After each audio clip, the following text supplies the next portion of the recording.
Hello there. Testing, testing.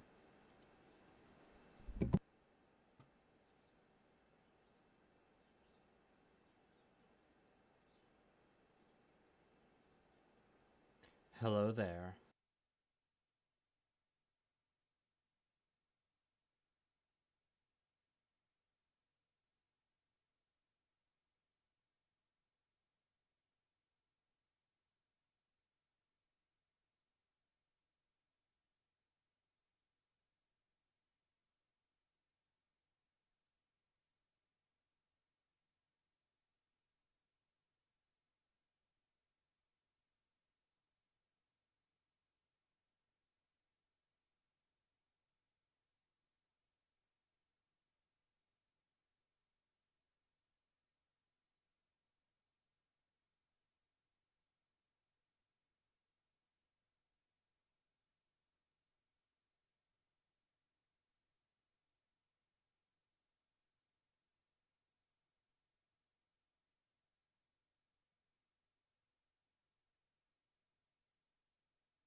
Okay, we're ready to party. Hello, everybody. Hello, Artie Chard, Robert, the other MC, and Garrett. Aha, yes, good. I just said hello there without thinking of the Obi-Wan Kenobi reference, but good catch with that reference. Also, thank you for the $4.99 super chat, Robert. You're just so thrilled about the WAP that got a super chat it. Also, I have a very special carbonated beverage for the stream today. Can anyone guess what this is?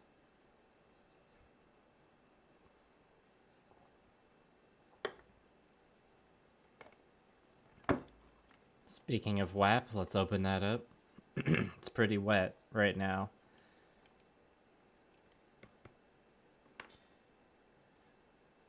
I don't think we need this glove yet, actually.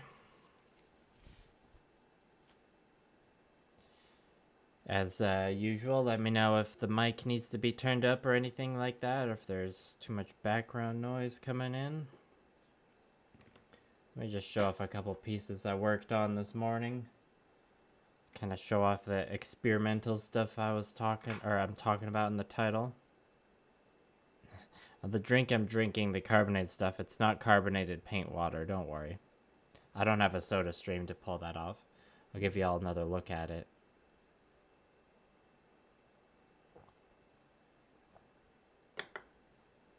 Yeah, what superpowers does paint water give you, Garrett? So I was experimenting a bit with this project. I think the last stream I did, I said I couldn't decide between like gradients and edge highlighting. Decided to not really do gradients, but I am doing some glazing. But what I'm doing is do 2 rounds of freehand, but it's with purely metallic paints. Kind of like the squiggly freehand stuff that I've been experimenting with my Gunpla over the past year. The first round we used this gunmetal blue and then this shifter paint. And this is just over top of the blue armor. And obviously that contrasts a lot with the blue armor. So to balance it out, I do an overall glaze of the entire blue armor panel. Oh, and this is after doing just one fine edge highlight of sky blue, which is also a pretty strong contrast. But then everything gets... We're trying just one really thin down glaze of imperial blue. I might, after I do this whole stage over, I might give everything a second glaze just to like make the effect a bit more subtle. And so I've done these 2 back thrusters already. You can see, so there's like, okay, this piece needs to be fixed. Obviously this was the test piece, so you can see I've like drawn some squiggles on here and then glazed over it with blue, so it's like a subtle pattern in there. So that's what we'll be working on for this stream. I'll show you this forearm piece. I think the glazing was a bit more even on this one. So you can see as the light hits it, we got multiple layers of or multiple sections of shifter paint that catch the light in interesting ways. And yeah, so that's the main experiment that's going on today, / with this project.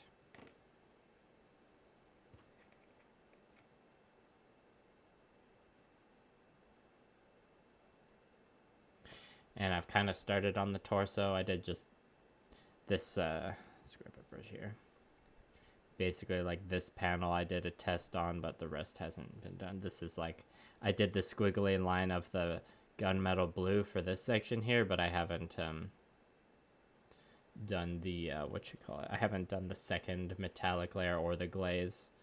Before we do the freehand though, I gotta finish doing the sky blue edge highlight across all the blue armor. So let's get ready to do that. Thank you, Mexican, or Mexican, or however you pronounce your username.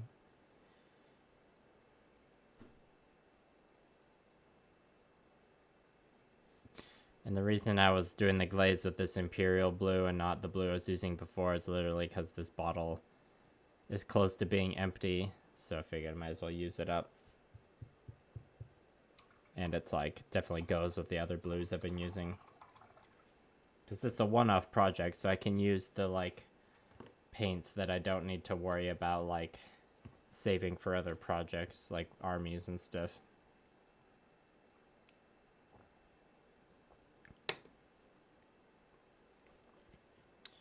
All right, and for these crispy edge highlights, we are using the nice Winsor Newton. What's this? Size 1 brush or size 0? I can't remember. The number has rubbed off of it.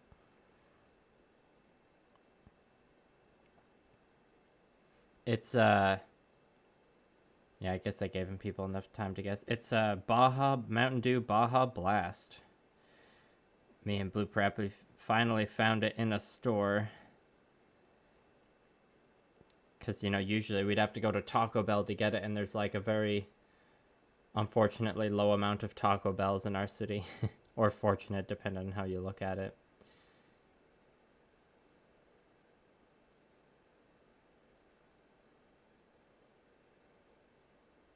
So yeah, this technically is like the third edge highlight total from the other ones done earlier in this project.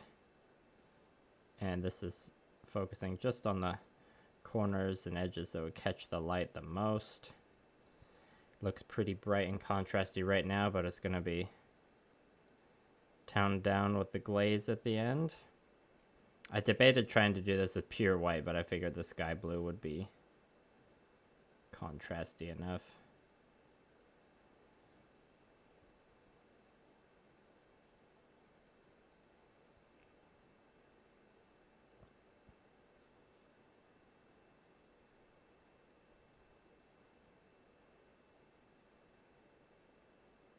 Yeah, you got it, Robert. Good job.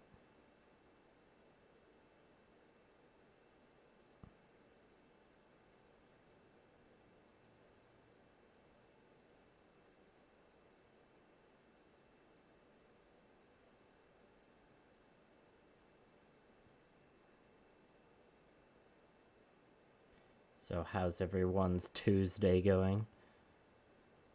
Or perhaps it's even Wednesday morning, early in the morning for some of you. All right, and if I put the line on a bit too thick like I just did, I can kind of just reactivate some of the old blue paint.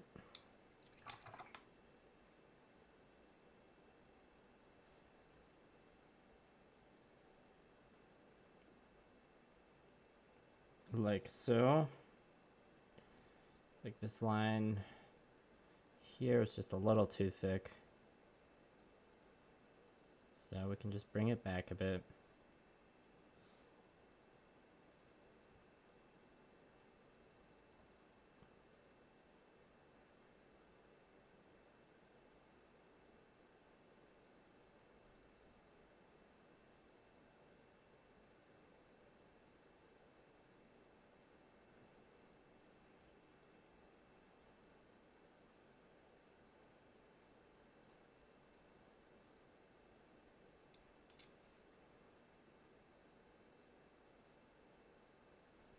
Yeah, I think like with my other free-handed projects, it's just gonna be the blue armor sections that get freehand. If the black and white sections also get freehand, I think that would be a little too busy,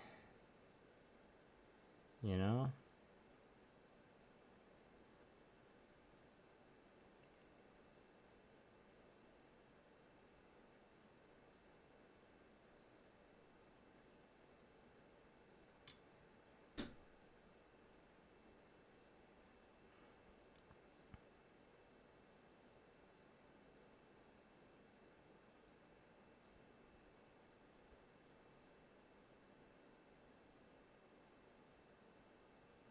And I believe I recorded all the stuff I needed to record for this stage earlier today, so I won't have to do any janky, like,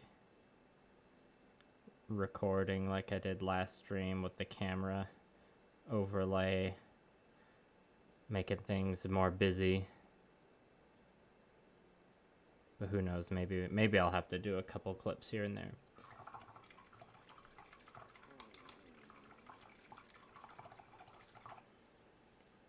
I got some movie tickets the other day to go see Dune.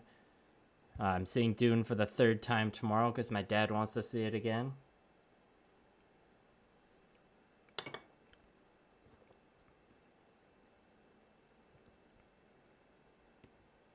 So in case anyone was wondering if it's worth checking out, I think it's good enough to see 3 times. Although I wouldn't be going to see it a 3rd time if my dad didn't want to see it again, but you know, can't complain.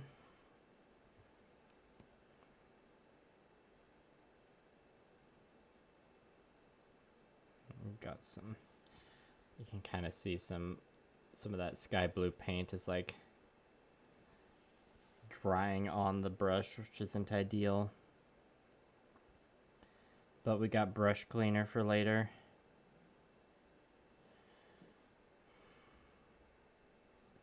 And yeah, this like blue armor panel along the rib, it only needs the tiniest bit of edge highlighting.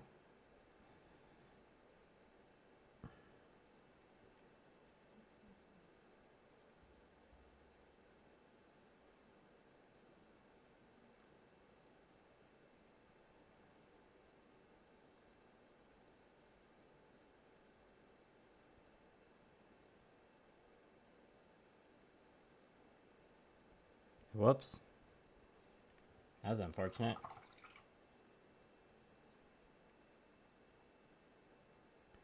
Try and scrub that up.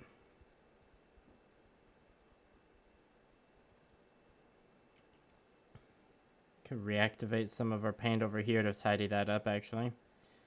Thanks, wet palette.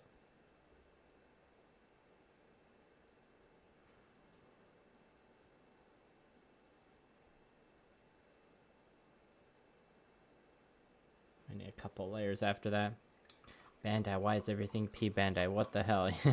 Yeah, there's a new P Bandai kit announced today. That's like it's got I can't remember what it's called, but it's from like oh, burp one. It's from the second core of Witch for Mercury, and it's like those grunt kits that can link up together to form like the data storm thingy. So it's like a P Bandai kit that also encourages you to buy multiples of.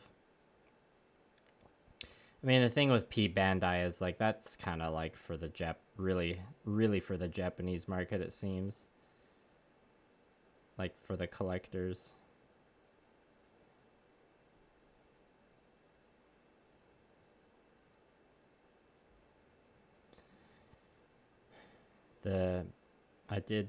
I am a big fan of the Master Grade Barbatos P Bandai expansion, as many of you know, but I don't know, there's not really any other P Bandai I can think of that I like actively sought out and acquired. Or one in 2019 I got the clear color Bale P Bandai. But that was like when I was actually traveling in Japan, so didn't have to pay the inflated price, really. That's right, Baja Blast. There have been a lot of For the amount of master grades we've gotten in the last couple years, there have been too many P Bandais.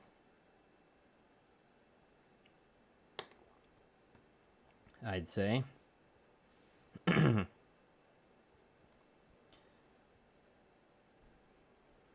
Yeah, being a Gunpla / Gundam fan outside of Japan can be a little painful sometimes.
It's a little hard to tell, like,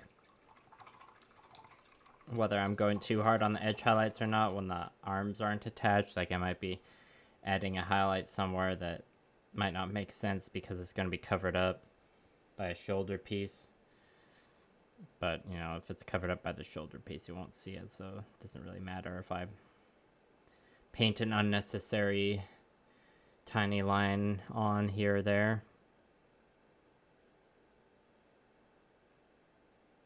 If it is an issue, I can always fix it in the final tidying rounds.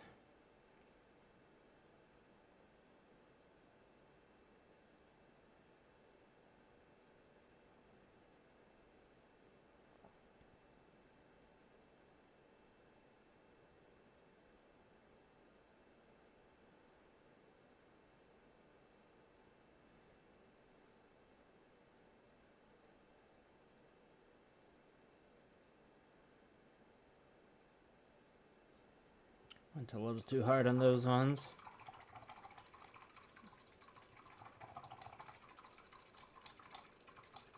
One P Bandai kit that I really like the look of, that was hard to resist splurging on, was that the Elfrith variant that has like the one big power fist rocket punch hand. You know what I'm talking about?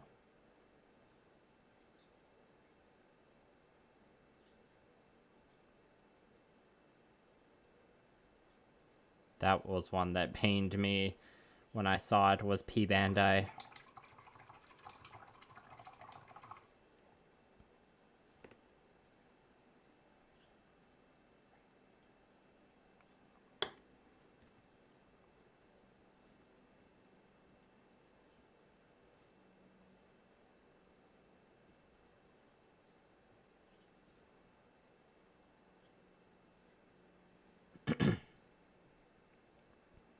Alright, now we're on to the waist.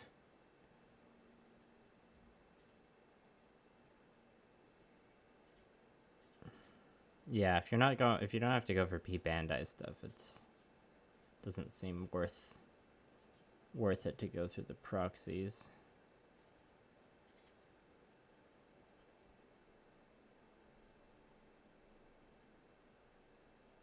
Oh, that line went on too thick for sure. Oh, same with that one. Messed up that one a little bit.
P Bandai Elfrith pre-production. Yeah, that one looks alright.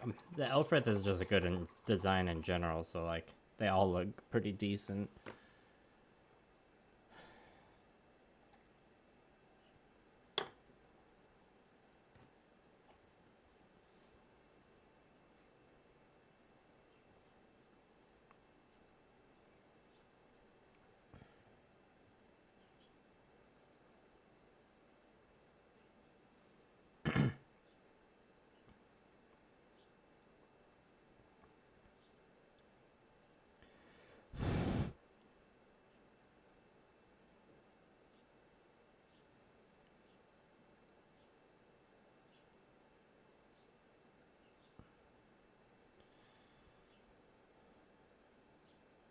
I think I said before this LBX model. Oh yeah, by the way, anyone who doesn't know, I'm painting the LBX Pandora,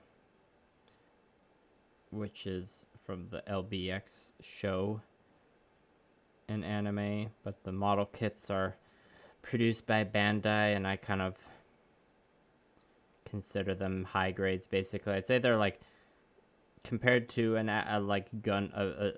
actual Gunpla high grade. Maybe it's a bit more on the simple side, a little bit smaller, but it's got more going on than an SD, if that makes sense.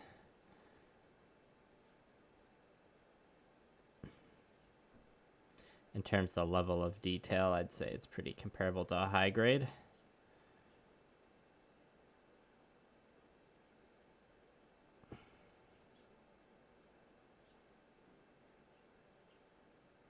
And I have not watched any of the LBX anime or played any of the games. Someone in the last stream, I think it said they were a fan of one of the games and had played it a lot.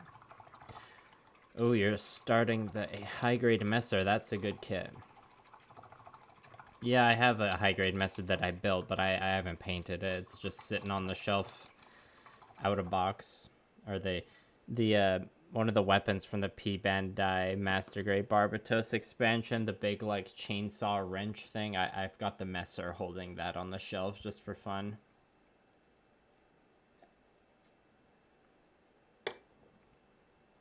So yeah, you're curious what I did with it. I've done nothing with it other than just build it and admire it because it's a nice chunky mech. Very nice high grade. I hope you enjoy the build. I'm sure I'll paint mine one day. I just it looks really cool, so I want to do a good job, and the inspiration to customize that one just hasn't quite struck yet.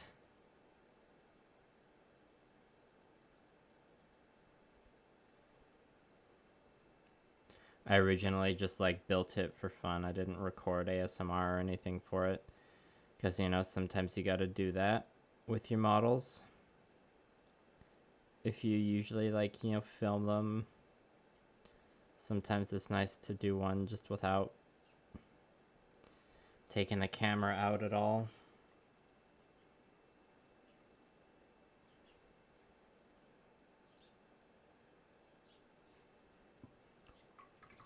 Yeah, love the chunk.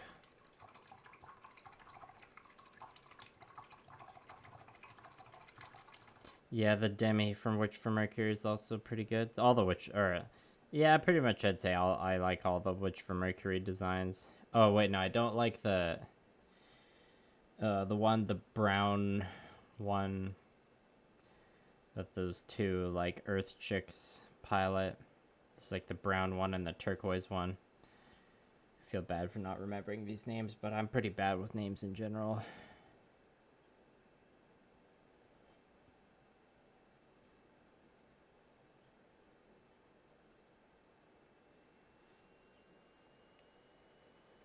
Yeah, I mean, some of the high-grade expansion sets are available, like regular retail, but yeah, not all the time. And if it's a master grade, then yeah, it's almost always P Bandai. It can be frustrating.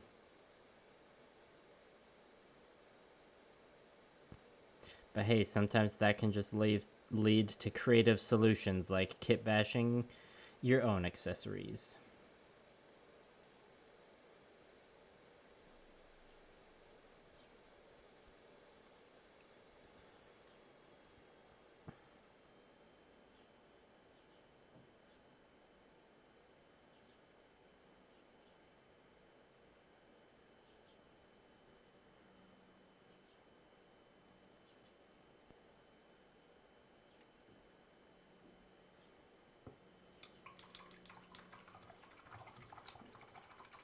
The thorn, yes.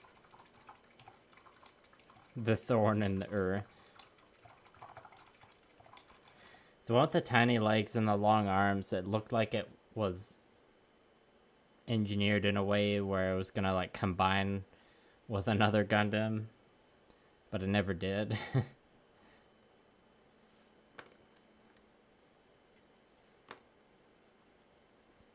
So I probably would have liked it more if it did have some sort of gimmick that justified the janky proportions. I mean, I don't mind janky proportions most of the time, but like, I don't know, that one I just wasn't feeling it. What can I say? Also, hello Hermit Bounce and Cyber Scorpio. Thanks for coming.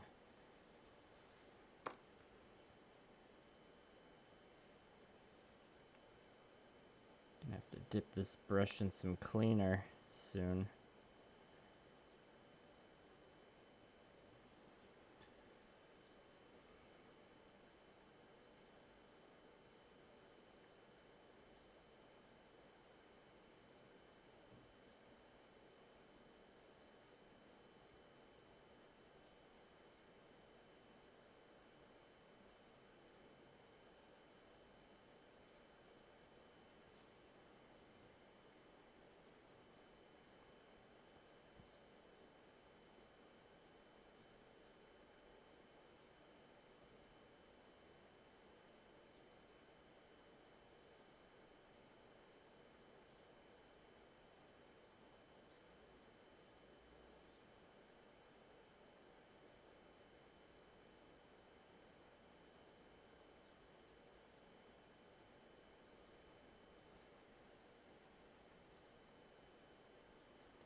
Okay, I think that's the edge highlighting done for this torso piece, so we're gonna move to the dry palette. Sorry, Robert, but gotta paint metallics now. And let's remember to get a little brush cleaner on this brush first.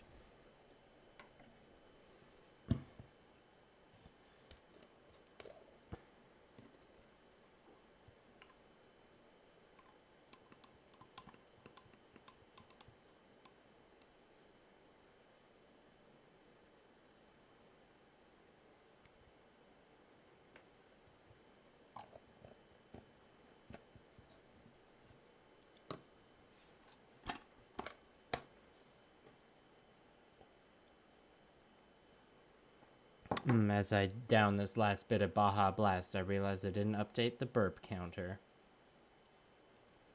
Hopefully I don't get a wicked sugar crash now. It was just one glass.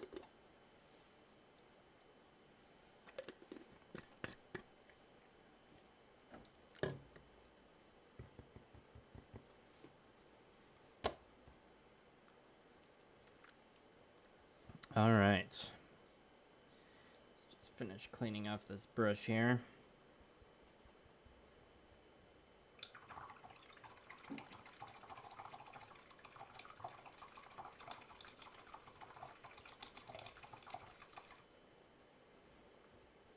Yeah, I don't think we're breaking the record this stream. In order to break the record, I would need at least like a full can of Crispy Coke Zero. Speaking of burps, though, that's burp 2.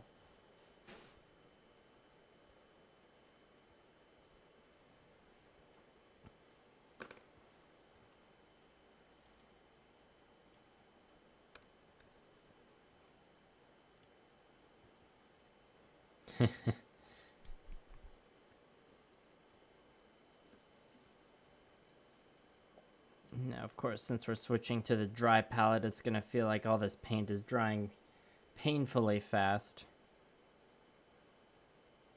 I had to give this metallic blue paint a major shake up because it was real. I had to like take the nozzle off and like stick a coffee stir in here because there's just like all the like actual pigment had congealed into like one big clump.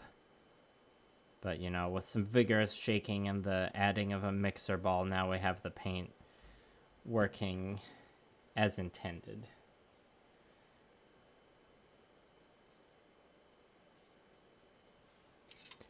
So we've done the patterns on a couple of these panels already, so we can start off with some just mirroring of that. Okay.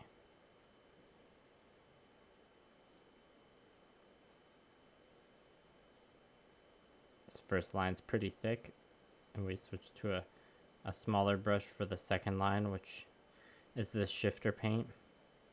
And the shifter paint I'm using isn't the one that's on the underframe, it's the one that I've used on the knife blades and the head frill pieces. Which I'll probably work on the head after this so you'll get a better look.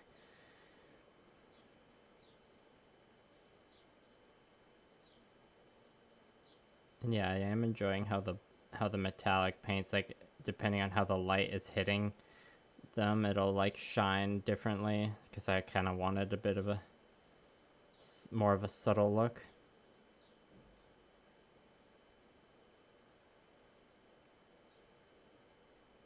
And the squiggly lines themselves, it's kind of a similar vibe to the freehand I've been doing on my other projects. I feel like I'm still just kind of in the mood of wanting to riff on that and experiment.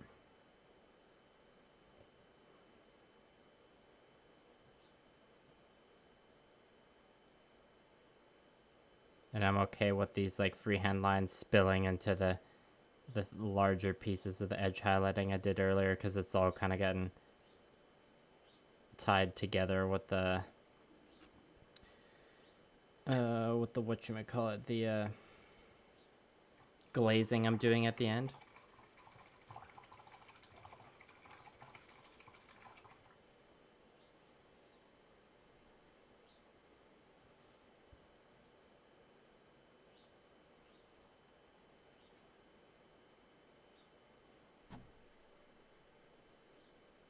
And I'm not doing these freehand patterns on every pattern section because some of them are pretty small and don't really need it.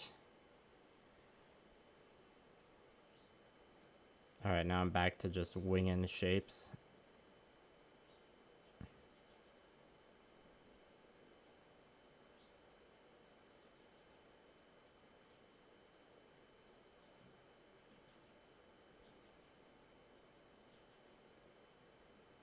And yeah, these lines I'm not really aiming to be as precise as the freehand work I did on my last two Gunpla projects. Because I kind of want it to look like I kind of wanted to go for like a magical shimmering look that's like going across all the blue armor. And it's more subtle. And the nature of this project is just like good opportunity to experiment with something like this. Because you know me, I'm always looking for excuses to use more shifter paint. And like this panel at the back here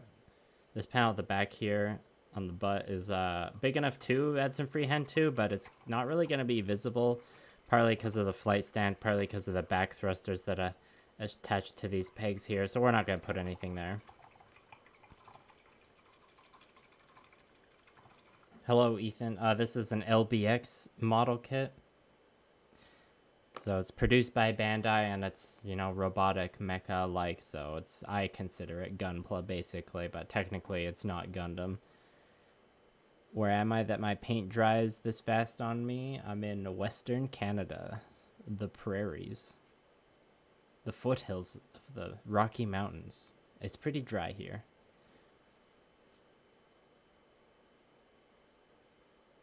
Yeah, Doodlebopped. Also, hello, Doodlebopped. I need to update the I need to update your name in the Patreon credits because you moved up a tier. Just want to let you know that's on my to-do list, but I might wait until there's another Patreon update before I update the stream graphics. Ooh, you just got the perfect grade Freedom Gundam. First perfect grade. Nice. Congrats. I haven't done a perfect grade yet.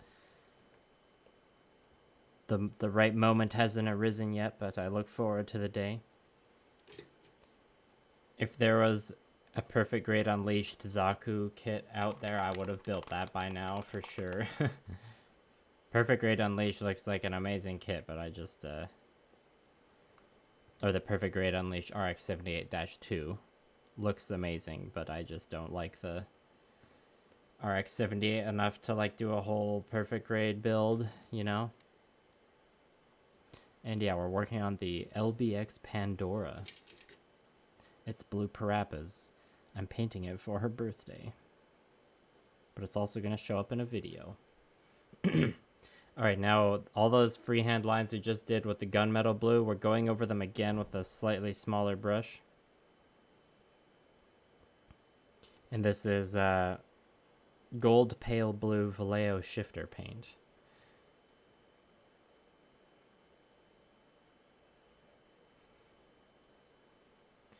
Just to add even more sparkly tones in there.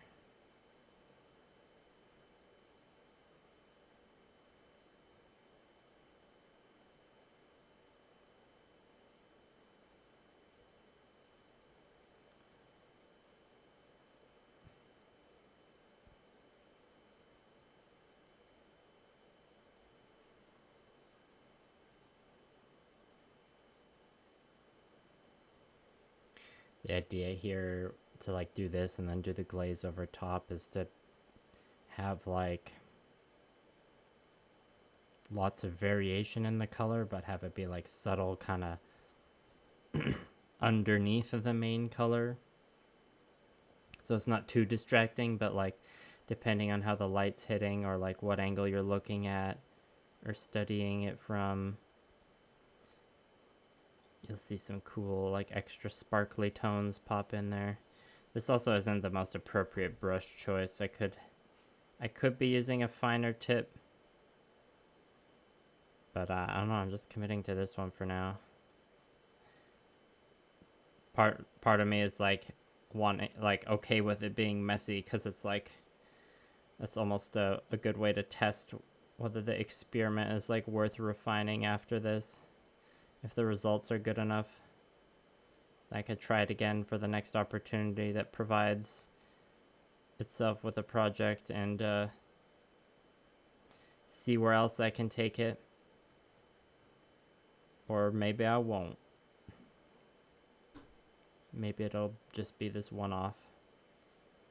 I've definitely got a few projects like that. Okay, give that a minute to dry. The perfect grade Strike Gundam. Yeah, I've heard that's I think, I remember the last time I checked, that might have been like the cheapest perfect grade that you can get, which definitely seems like a good place to start.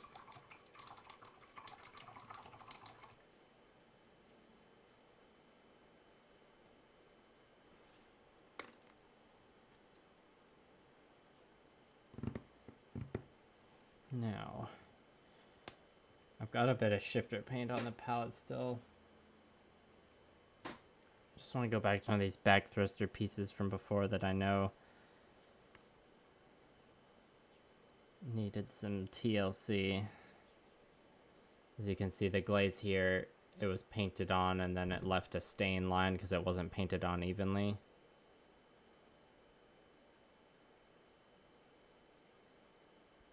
So I'm just getting ahead of myself here with a cleanup stage that'll be happening like towards the end. Just don't want the paint that's on the palette to go to waste, you know? It's annoying to get replacement shifter paints because like usually you buy them in sets. But if like only one of your paints runs out from the set, then you're just gonna end up with a lot of paints, or like a lot of doubles of paints that like you don't use as much as the other ones.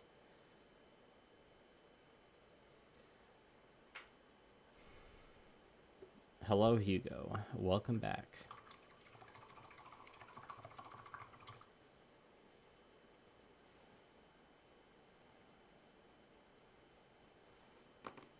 Okay, time to mix a little glaze. A very low pigment blaze. I almost said blaze. Glaze. What time is it? It's not 4:20. 5:40. Glaze it. Am I right?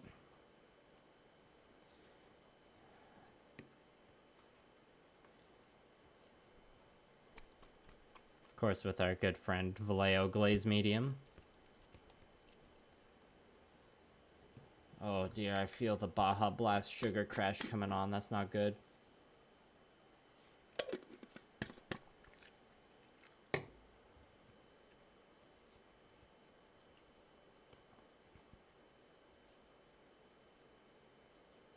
I could mix this on the wet palette, but it's gonna be such a thin glaze. I don't want it like turning the WAP into an even bigger mess than it already is.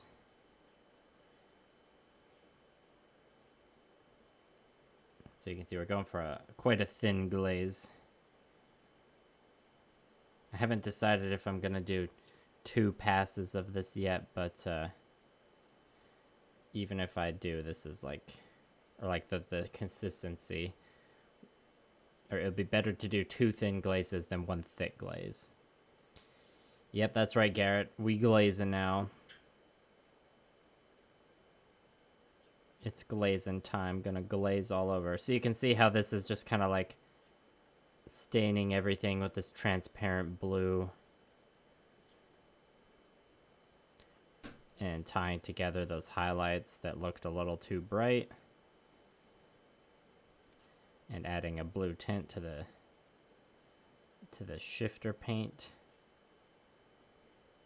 To make it look like it's just kind of a subtle undertone of the blue armor.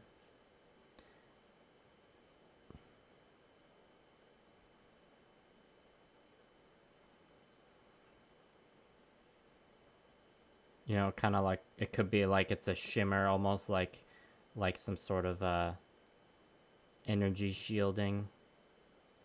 Just like rippling and shimmering across the blue armor.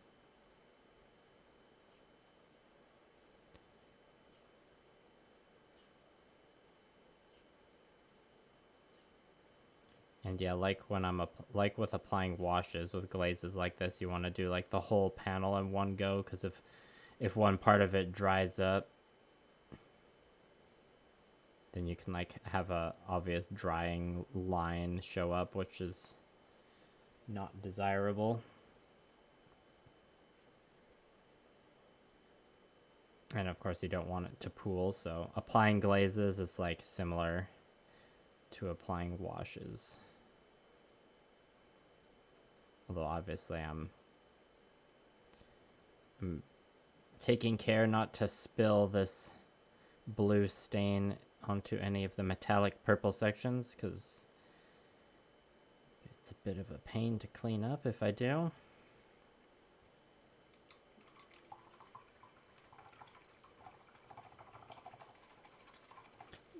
Doodle Bop, you've got 17 master grades, 3 perfect grades, and 9 high grades. Or no, wait. 17 master grades to do perfect grades, 3 full mechanics, and 9 high grades. That's a very sizable backlog there. If you gotta stay, if you got like locked in by a blizzard or a pandemic or something, you have plenty to do. 17 master grades though. That's an impressive backlog there.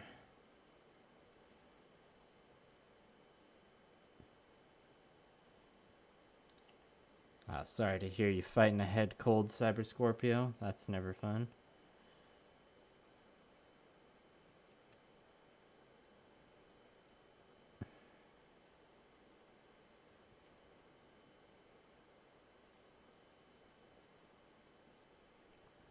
Let's reset the camera.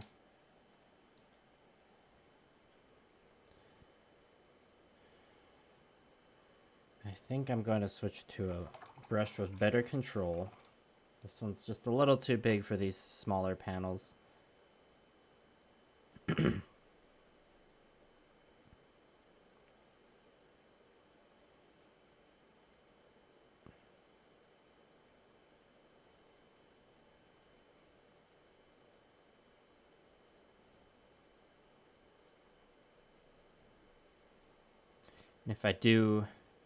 If I am painting a hard to reach area, I might strategically do it in a way where if I have to spill over to another area, I'll spill over to the black armor, because that isn't finished yet, so in theory it'll be easier to fix than the metallic purple. Because the metallic purple, we got a nice clean, or somewhat clean, smooth coat on there via the airbrush, so recreating that with the brush is you kind of can't do it. You can, like I've definitely had fixed mistakes like that before, and it's been fine.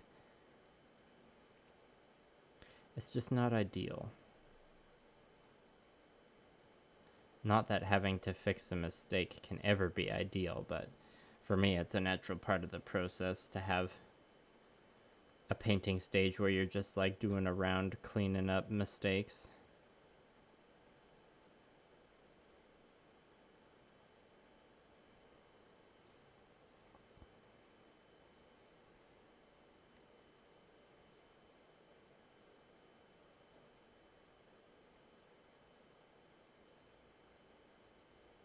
I did already glaze this panel before, so now it has 2 coats of glaze on it. I'll have to see what that looks like when it dries, comparing it to the other side.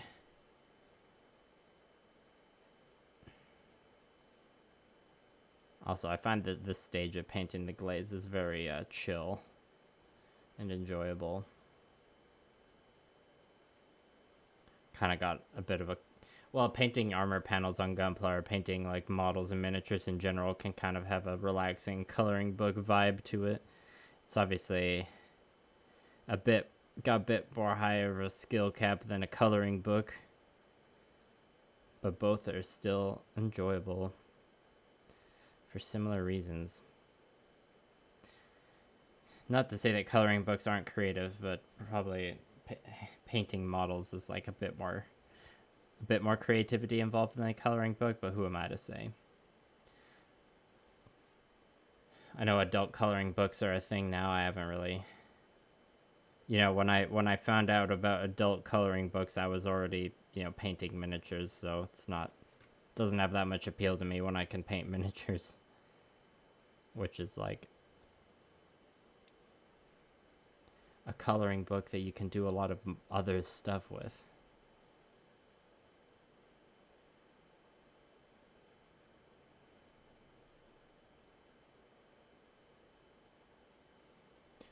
Okay, I think everything's gotten a glaze there.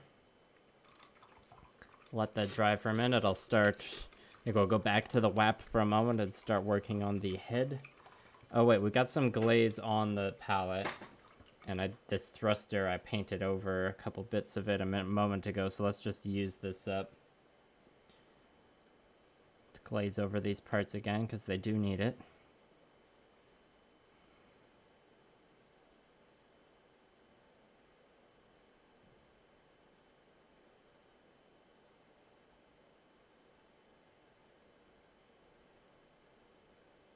And yeah, I'm just holding this with my bare hand, which is not ideal. I'm just feeling lazy about the glove today.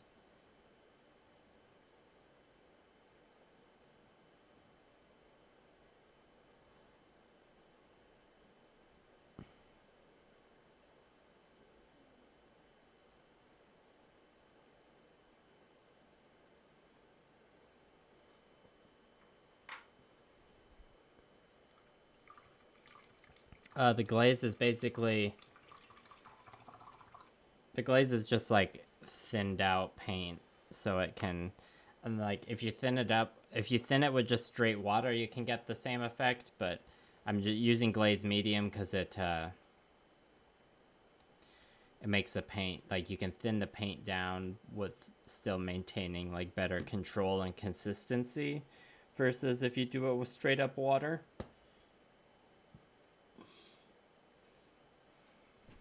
But yes, so yeah, glaze, you're basically adding a layer of transparency to like evenly color everything, and that's different from a wash, where a wash is like more runs into the crevices and stuff to like shade in the details. A lot of washes will also still have like kind of a tinting glaze effect. Depends on the wash. Let's do the head. You can see one of the frill pieces is attached. The other two side pieces I'm leaving off for now just for painting purposes. Closer look at it there. So it should be pretty fun and straightforward to paint this head.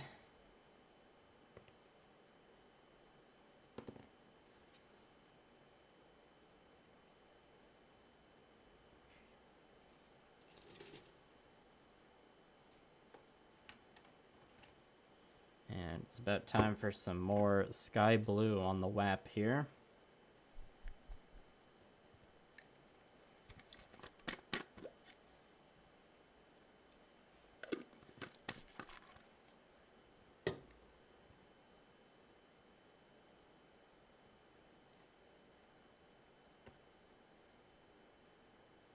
Just a drop.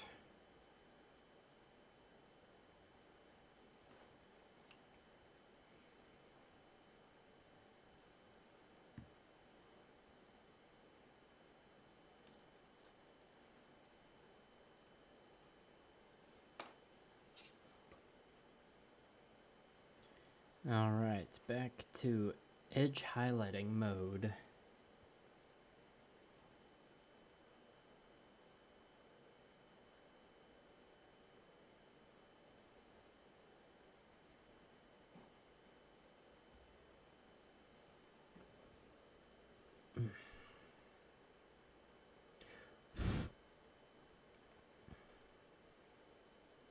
I love me some big flat surfaces like on the head here. And it's like, since the head is like where the eye is drawn to a lot more often, it's worth going a little bit more try hard with the freehanding on this one. Hopefully I can live up to my own hype.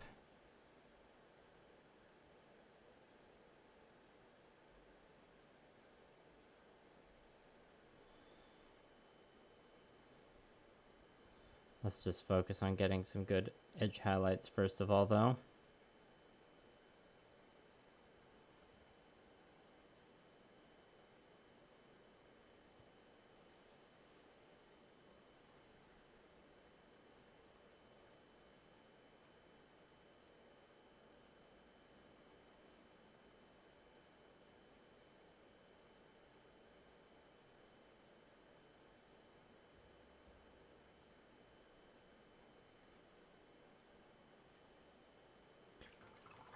If I ever did, also hello Mechaborn. If I ever did a purple and green custom paint job on a Gundam, I would fight a million Zakus to have it. I mean, I did the real grade Sasabe commission that was kind of like a purpley pink main armor color with the weapons and the glowing effects being green, which is on my Instagram. If you go to the Gunpla highlights, you should be able to see it. I also did the repaint of my Sengoku Astray. Sengoku Astray custom. I did a repaint of it January last year. That one is green as the main color, but the glow effects are purple. So I have done two. It's just like, it's not like a complementary mix of purple and green. It's like one of them, the main color is purple, secondary color green, and then the other one is the flip side of that. So check out both of those on my Instagram if you want to see them. The Sasabe was a commission I did for someone else, so that one's not available for sale. If you are interested in the Sengoku Ashtray, I guess send me a message. I don't really have any kits listed for sale anywhere right now, but I'm open to hearing offers if you want to make me an offer. And my email can be found on the About tab of my channel or in the link tree that is found my Instagram and Twitter bios and all that.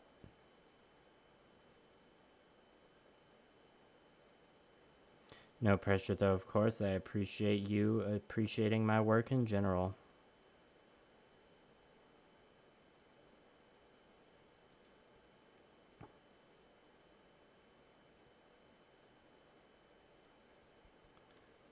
I've been thinking about that Sengoku Ashtray custom lately because I've been watching that new effects show, Shogun, if anyone's been checking that out.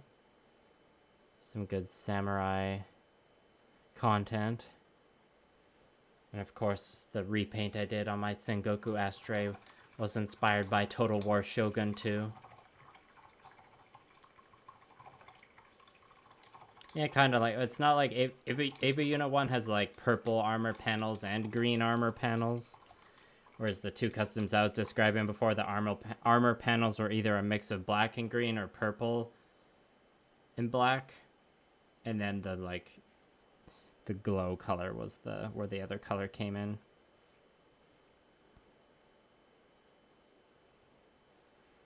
Glad you remember those, Mechaborn. I'm glad you think they're sick. Hello, Olaf Metal. Thanks for coming by. Glad you appreciate the streams.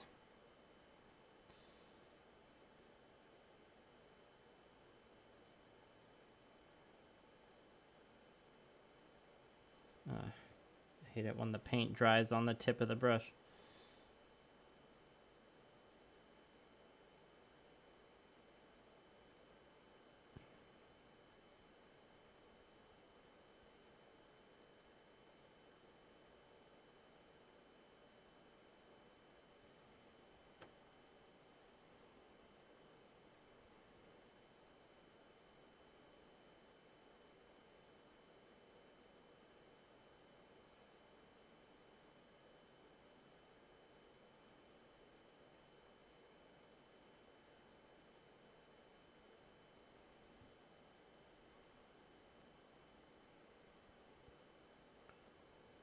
Hopefully I can keep the camera in focus for you so you can see all that process.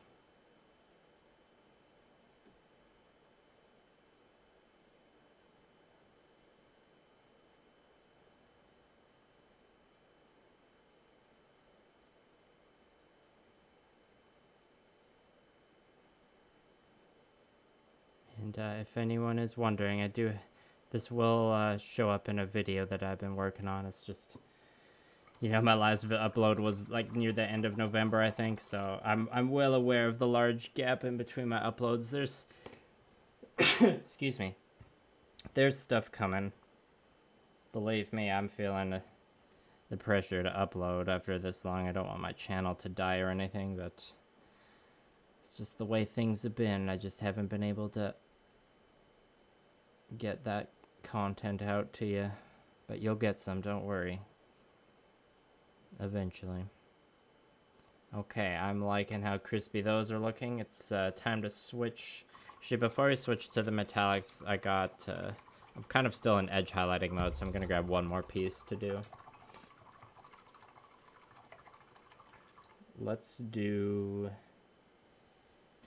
I'll do this other forearm piece. Okay, I guess I'll put the glove on now. Doing this forearm piece because I did the other one already, so I can just like look to that one to see the patterns I need to paint on. Put the glove on, but now I'm like, I don't know if... Yeah, I think I will need to put it on the skewer anyways. I'm just not ready for my hand to get all clammy today. Oh, what up, Country Fried Minis? Thanks for coming.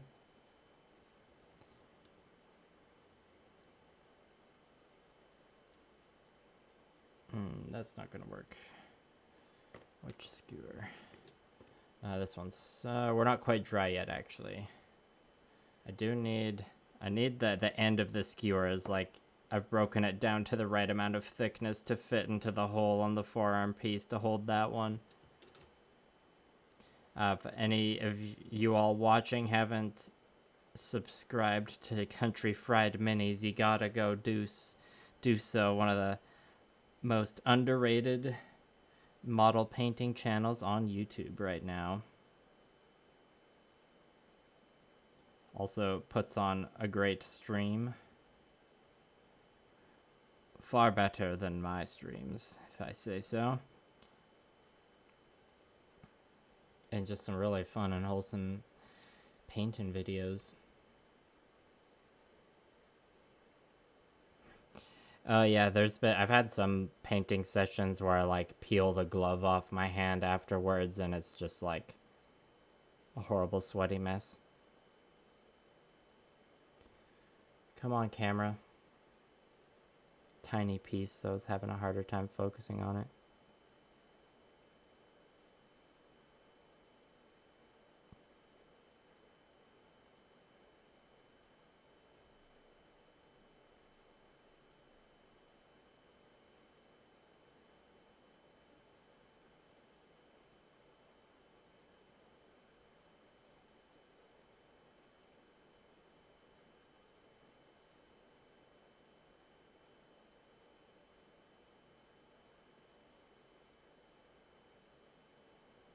Gotta think about how this arm's gonna be positioned.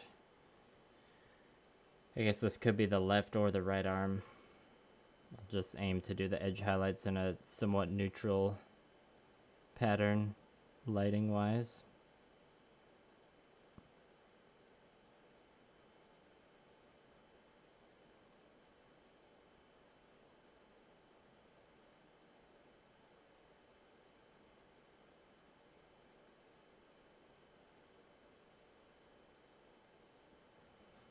That is not a very straight line. Oh, I messed that one up.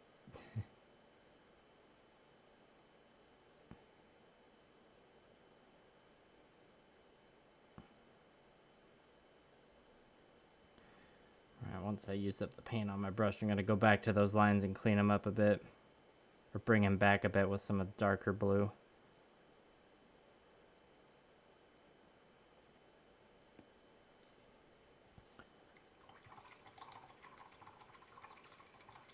Yeah, that's true. That's the one thing I have over you with my streams. You don't got no burps. That's my thing. Although if you added burps to your stream, I would be like, 100% for that. I was drinking some Baja Blast earlier in the stream, but that finished that a while ago. I only got 2 burps out of it. It's a little disappointing.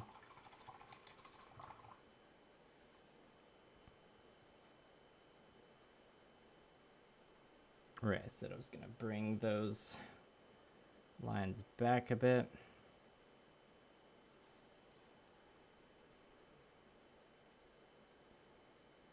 You can see here, I just for those of you who joined in recently, the with the blue armor panels here, I'm trying to do a bit of a hybrid. Whoops. A hybrid between my painting styles. So I'm doing like a very contrasty edge highlight here, and then you'll see shortly I do 2 different passes of freehand of 2 different metallics, and then I'm glazing the whole blue armor in a blue glaze to kind of like bring down the metallics a bit and blend them in to kind of give it like a shimmery, swirly, like energy shield, magic armor kind of look. And then that also dials back the edge highlight a bit. By the time I'm edging on this, or by the time I'm done edging on this forearm piece here, the torso will probably be close to dry, and you can kind of see what I mean. I think it'll also be a prime example of showing how much work a matte varnish on everything will do at the end.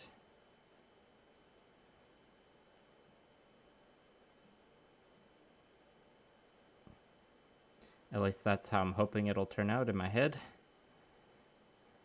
This project's been interesting because it's got lots of stuff that's like somewhat formulaic, or like the good old model mayhem style, but I'm also trying to like experiment a bit and combine some things,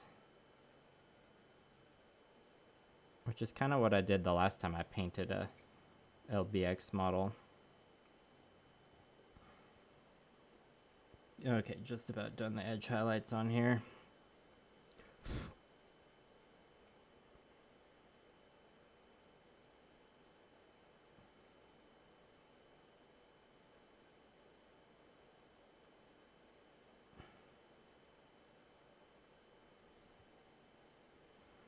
Sorry, the camera focus is just having a hard time with this piece because it's smaller.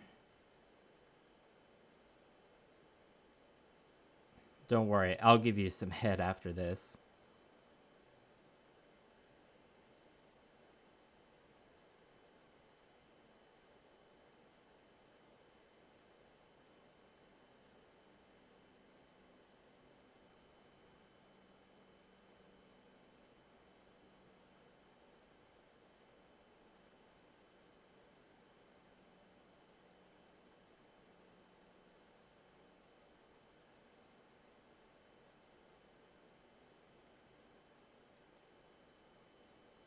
Yeah, I've just been painted out of focus there. Just gonna power through these. Oh, that's like happened too many times. I need a better solution.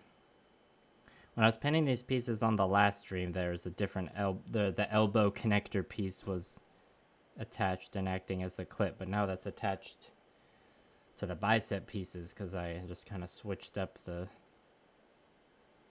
I had to reassemble it for some work in progress photos that no one's seen yet.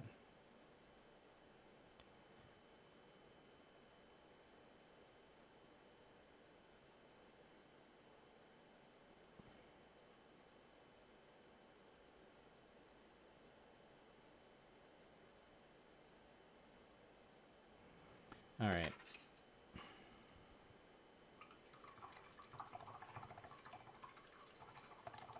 Yeah, nothing quite tastes like that Baja Blast.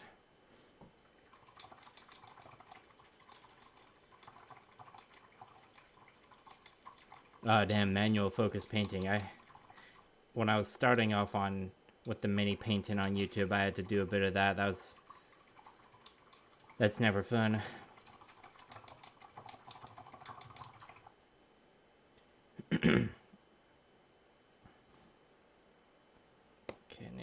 Get a bit of brush cleaner on this.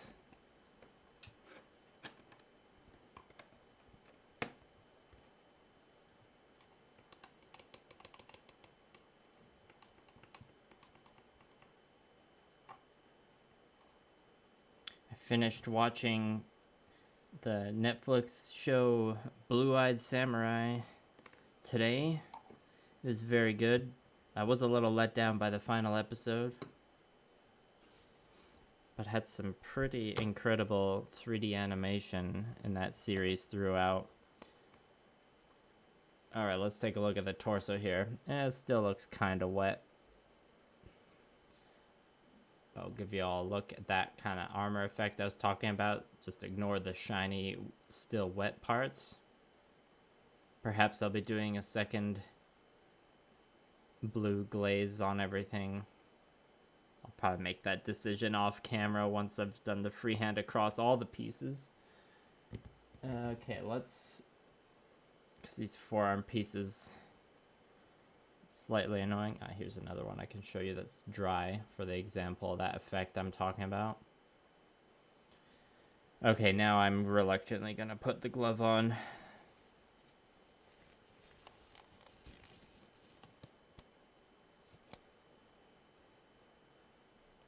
Start with our gunmetal blue.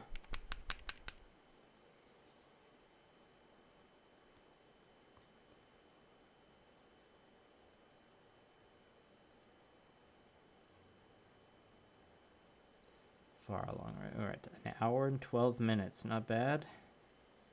Like usual, we'll be going for at least 2 hours. That's the main goal. Probably end up being 2.5 hours like usual.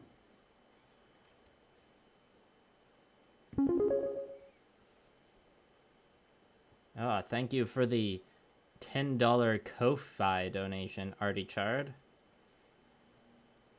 I appreciate that a lot.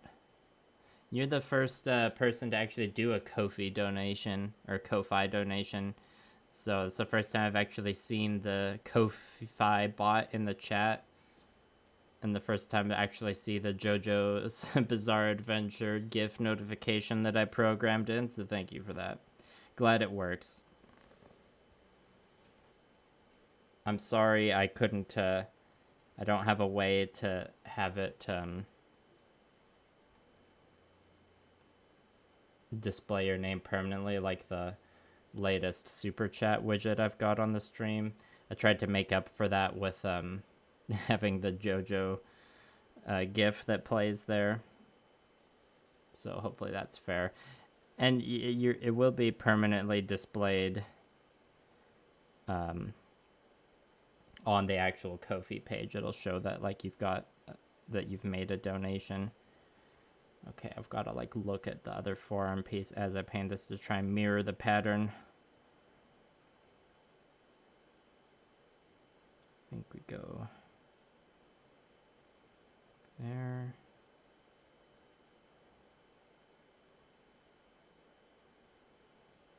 Okay.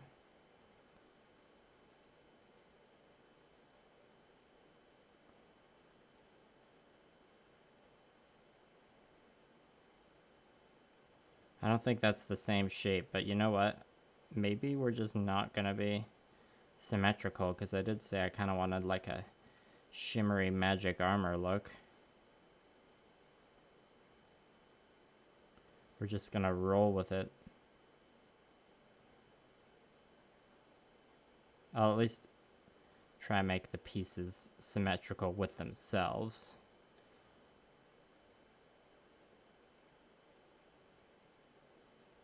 If it bugs me later, I can always go back and change my mind.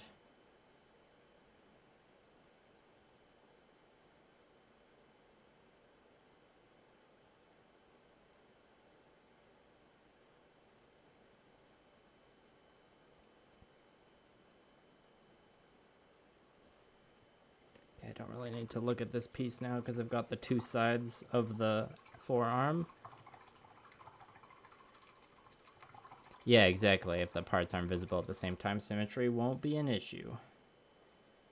And even if it is symmetrical, I've said on my other projects before, if the shapes don't match well enough, like it's usually not a problem because you won't be able to see both of them at the same time anyways.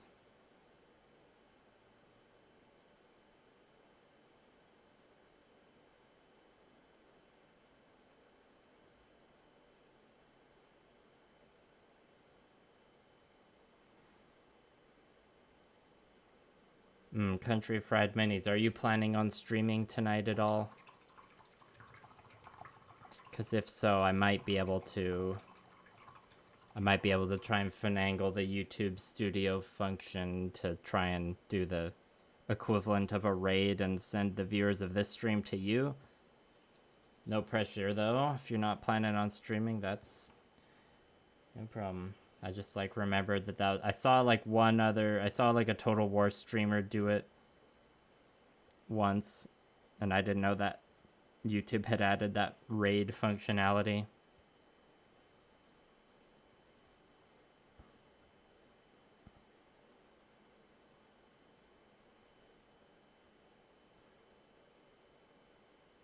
Well, if you do happen to be streaming in, an hour or so, we can attempt a raid. I have no idea how to do it. I would just be winging it, so hopefully it works. I'm sorry I'm not organized and coordinated enough to ask you about this beforehand.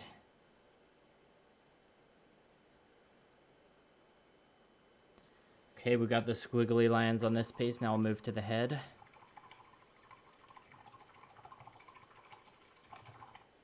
Yeah, this will probably be the last stream for this project for me. I think I need to just power through it after this stream and move on to the video stuff, because it's been 3 months since I uploaded.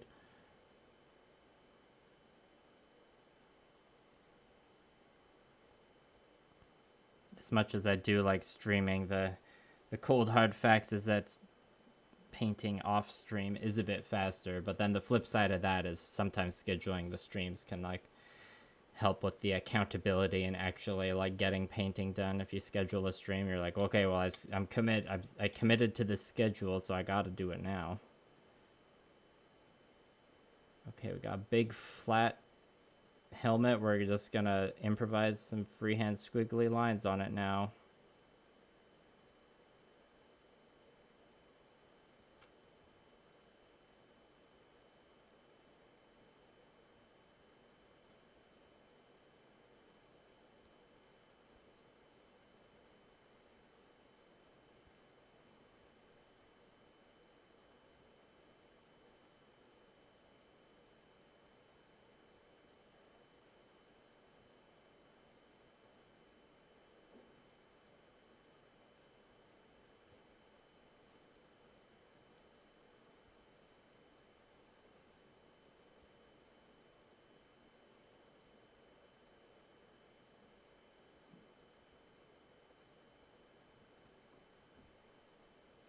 If you had asked me to predict a couple years ago what the kind of painting I'd be doing in 2024 would be, I never would have guessed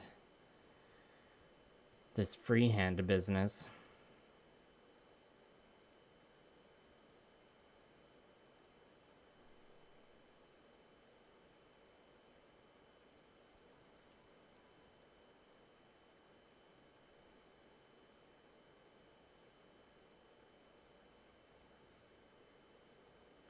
Alright, I'm liking how that's looking. I'm debating putting a bit into that front ridge, but I think I gotta leave it.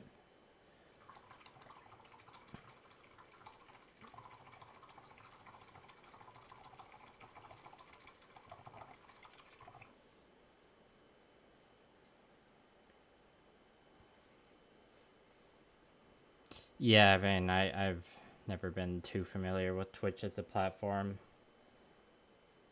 because it's never really been my thing, but yeah, as far as I know, rating's been a thing there for a while, and you know, like between all the platforms, TikTok, YouTube, whatever, or Instagram, everyone like just kind of copies the successful features, you know, like people copying stories from Snapchat.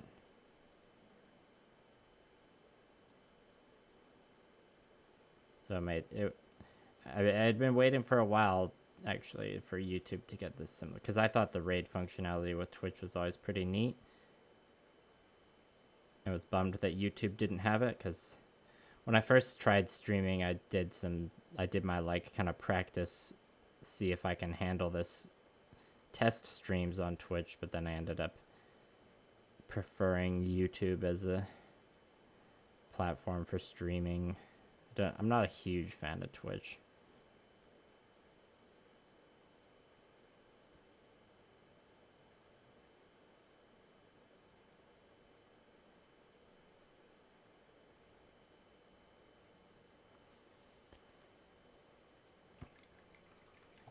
Yeah, YouTube isn't quite there yet in terms of like all the different functions Twitch has. It's got the gifted memberships now. The rating. Oh, one of the reasons Twitch was like a little intimidating for me, why I didn't want to stick there, is like all the gamified like interactions you can do with like the bits and the cheering or whatever all that is. That was like, that just seemed to like get in the way of stuff for me personally, but I get why people like it. It's very appropriate for like to gamify the stuff like that, for all the like for the amount of game streams that happen on Twitch. You know, I assume that's the most popular kind of stream on there. Although maybe it's the just talking genre. But that could really be so many different things. Okay, I'm liking how that's looking. Let's switch to the smaller brush and to the shifter paint. Hello, Xerox EXE111. It is MMM time. That's right. And yeah, having YouTube save all your streams as just like permanent VODs, that's great. That was like one of the main reasons. And one huge improvement that happened last fall, which wasn't a copying of a Twitch feature. Just tearing up this paint from earlier. Was when YouTube finally last year, they added different tabs for shorts and live streams on your channel.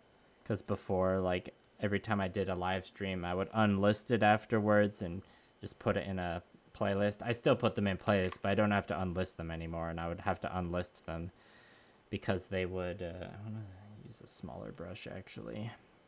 Actually, this one's fine. Yeah, so I'd unlist them because otherwise they would just be clogging up the feed with the regular videos. But then last year in the fall, they finally updated all the YouTube infrastructure to have the separate tabs for all that, and that was huge. I did lose some subscribers for that because I finally like uploaded a backlog of shorts that I had been like posting as TikToks and Reels already. That was just like, they were just like shorts made out of existing videos. I didn't like, they're not like dedicated shorts or anything because I don't really make those. But I did like upload a bunch of those all at once. I tried to stagger them out a bit, but only a little bit because I wanted to just like post through the backlog and get it over with. Because it was kind of a pain in the ass, and you know, some people didn't like that and unsubscribed, which is really too bad. I don't think it's a great reason to unsubscribe, but who am I to tell people who they're to be subscribed to?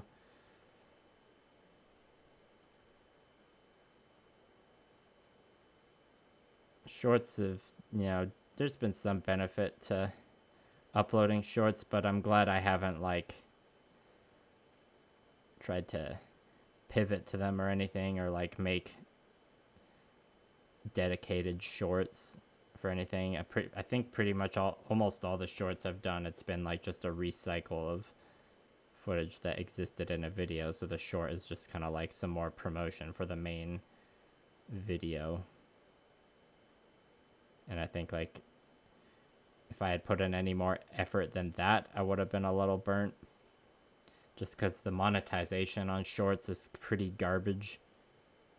You can get a decent amount of views and maybe bring in some new people, but also the conversion of like subscribers from shorts is not great, just because like the scrolling experience with shorts is very like, you just scroll, watch the short, and keep going. You usually don't go onto the person's channel. And that could be said for Reels and TikToks as well. It's very passive compared to when you're like looking at the sidebar suggestions and like watching a, you know, traditional YouTube video.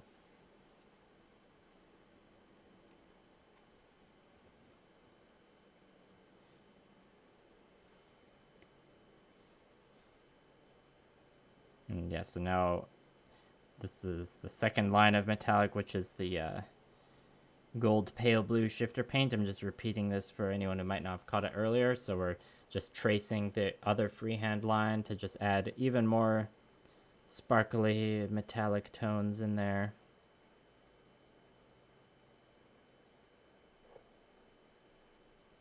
This isn't the shifter paint, that's the purple looking one on the underframe.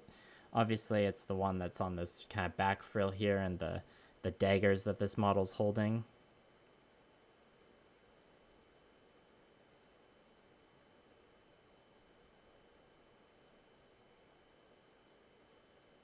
And once this metallic freehand is done, oh, I messed that one up a bit. That's when we tone everything, or tie everything together in tone with the imperial blue glaze. Oh, Country Fried Minis. I don't know if you. Sorry, I keep calling you out in the chat. I don't know if you saw in your Discord the other day. I mentioned that I finally tried BattleTech. BattleTech Alpha Strike to be exact. And it was pretty fun.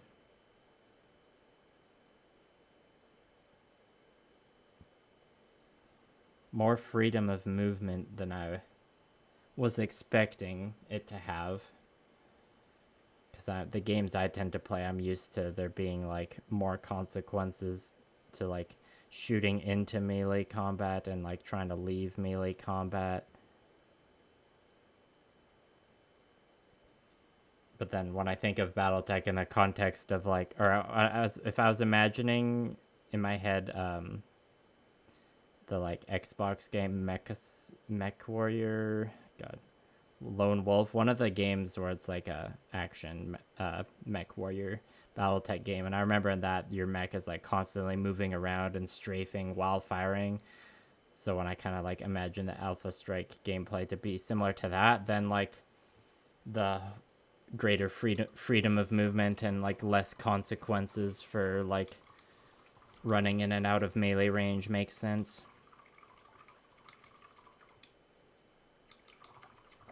Oh, you're doing some glazing yourself.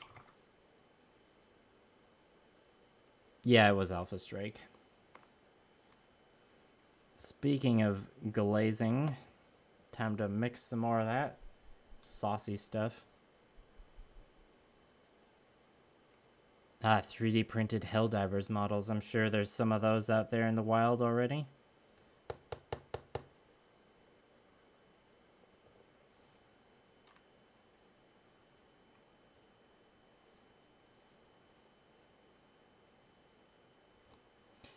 Yeah, I mean, now that I've tried Alpha Tech, I gotta try Classic eventually. One thing someone pointed out to me, or we were talking about spaceship battling games like Battlefleet Gothic and stuff. So I pointed out that there is like an old BattleTech rule system for it, and like I did some of my own digging and saw that there's a, I can't remember what the fighter version is, but there's like a fleet battles version of BattleTech called Battlefleet, very original. And then there's one where it's like space fighter dogfights that I can't remember the name of, but it doesn't sound like those games are really supported.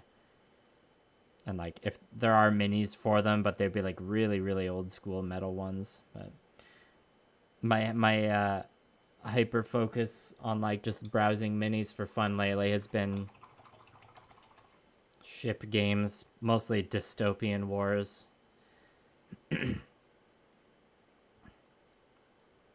You've got an AGOAC box you've been made to mail to me. Exciting. Well, I don't know what AGOAC would be. I'm assuming it's some BattleTech stuff.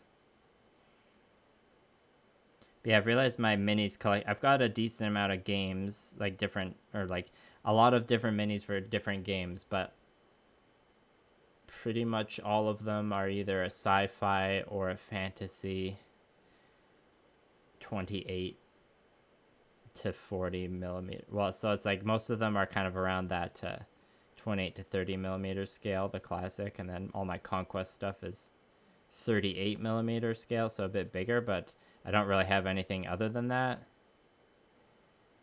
So someday, when I got spending money again, I want to get some sort of, probably like a 15 millimeter or a 10 millimeter game. But I don't know if I want it to be like epic 40K, because I just like I have a deep love for, a big spaceship or navy ship with big broadside cannons and stuff. And the nerd in me will get bugged by like doing a spaceship battle game on a 2D like battlefield map, because they'll be like, no, the gravity's supposed to be in a like 3D XYZ axis. So I bet the one I've been looking at the most, just to lust over models and like imagine being able to buy them and paint them for fun. The one I've been looking at has been Dystopian Wars, because there's been they used to be a game by Spartan Games, but Spartan Games is out of business, has been for a while. But Dystopian Wars has since been revamped by War Cradle Studios, and they've been doing a great job. And they got some really handsome boats and submarines and blimps and stuff.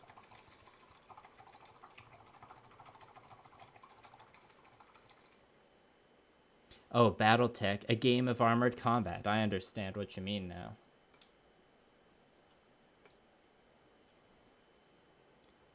Well, no rush or pressure to mail me anything anytime soon, but I look forward to... I mean, I'm always looking forward to new stompy robots, so appreciate that.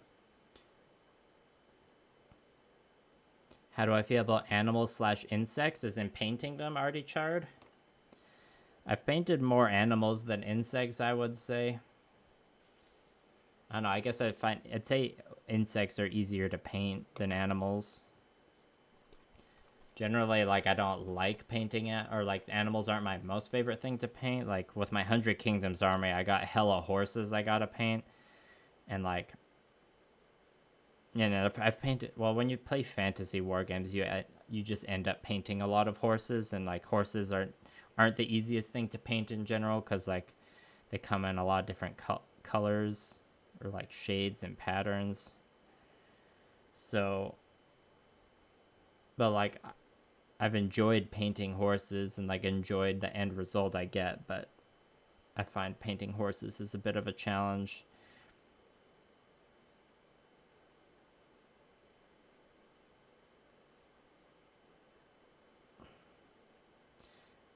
Got a Suyata M001 Beetle model. Yeah, color shift paints look really good on like Beetle Carapace. What happened to my hand there? Are you referring to the blue stain of paint on my finger there? That's just always what happens with my painting. My finger always gets stained in that spot. Or are you referring to something else?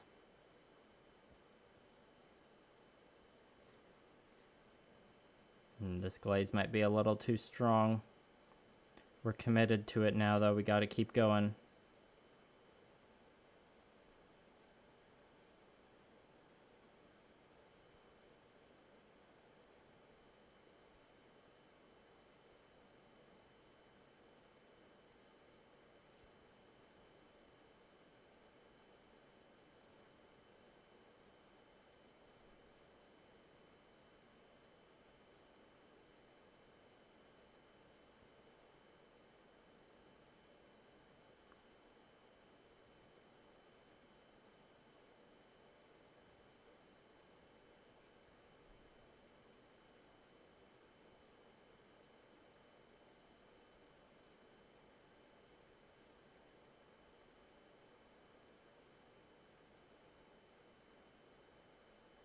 See, I'm trying to make sure it's not pooling too much at the top here. So that's where I was worried I put it on a bit too strong. I think that's good to let dry now.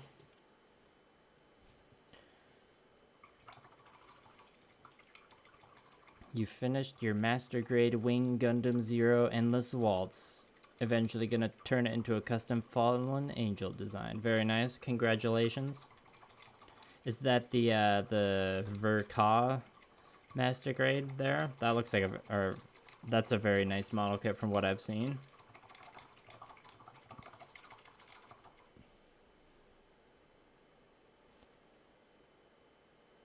Almost every version of the Wing Zero Endless Waltz version looks great. Okay, yeah, the glaze is dry on this torso now. We messed up a little bit here. So we'll probably have a stage. We'll probably save that for a touch-up stage. Ah, nice. That is a very nice Verka. This piece, we gotta mount it because it's still drying. Alright, we're at an hour 36.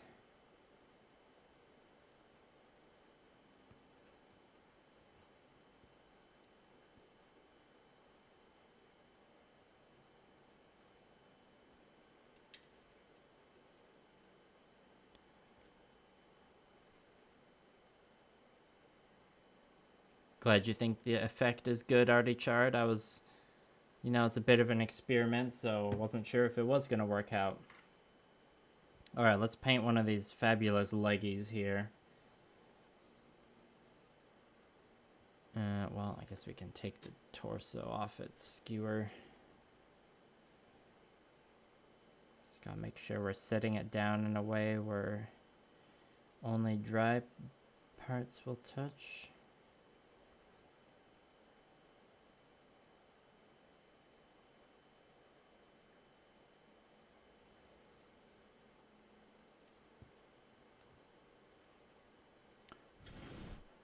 It's like a cuttlefish. Interesting. I did say I was going for a shimmery kind of armor look, so that makes sense. The tattered wing design. Oh, you'll have to cut up the wings a bit. Yeah, that is intimidating. Sounds like a very cool custom idea, though. Unfortunately, we're going to have to let this glaze that I mixed go to waste. I don't have anything ready to accept the glaze at the moment.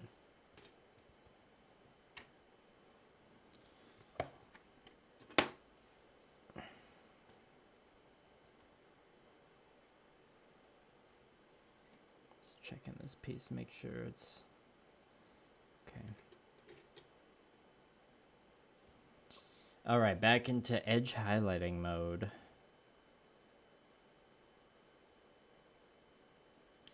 Yeah, I feel like once I'm done this like metallic freehand / edge highlighting stage on the blue, the rest of the project will go pretty fast and I'll probably just power through it.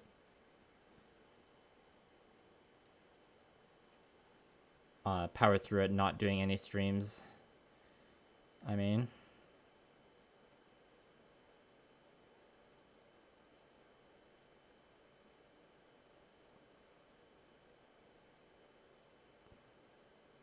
Damn, that was like the straightest edge highlight I've done all day.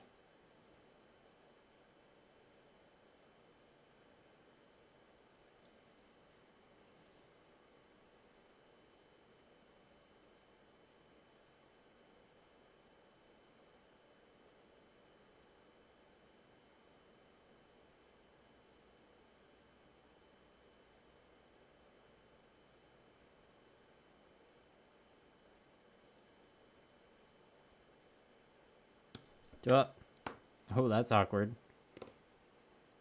I really need to get a better holding system going on here.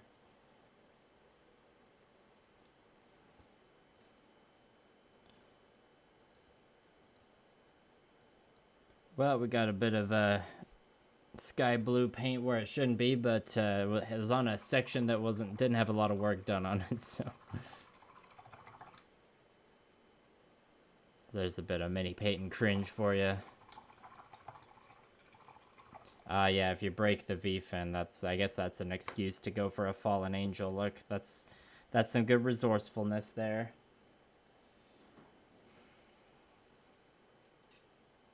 Okay, we're gonna switch skewers to one with the proper pointed end that'll work as a better mount. I should have known better to do it like this. Oh dear, we got a bit of blue paint on the shifter there. We'll have to... okay, we can rub it off.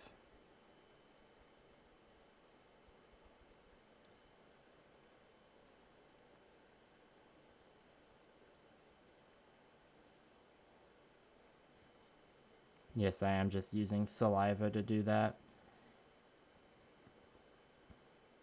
Okay, disaster averted.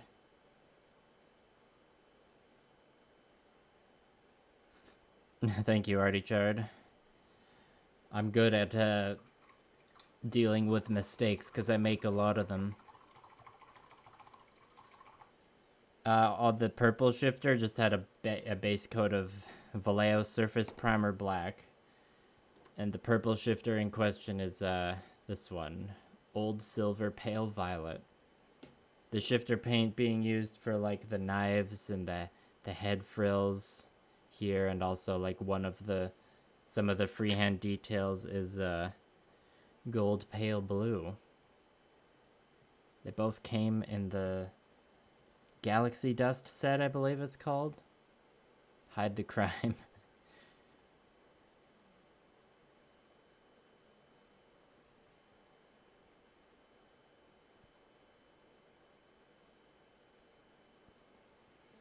Anyways, back to edging.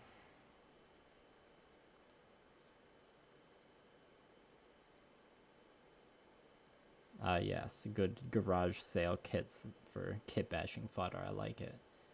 Hey, camera, can you focus?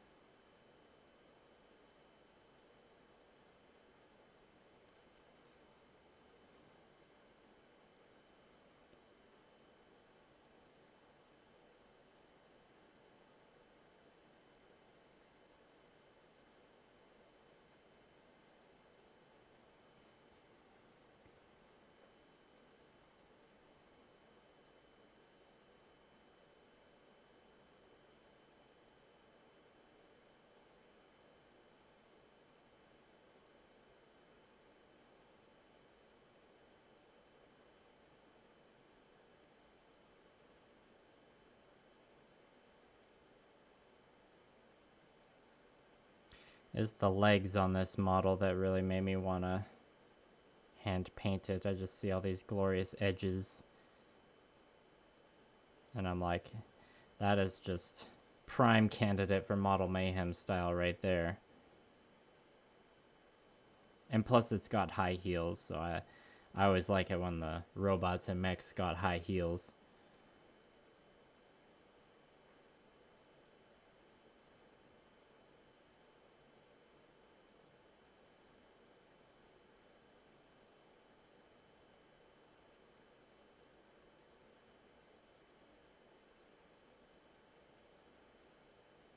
Oh, that line is not very straight.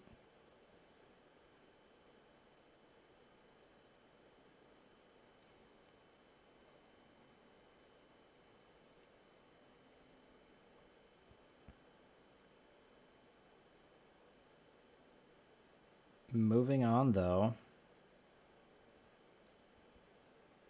Because none of my lines are that straight. Heck, I'm not straight.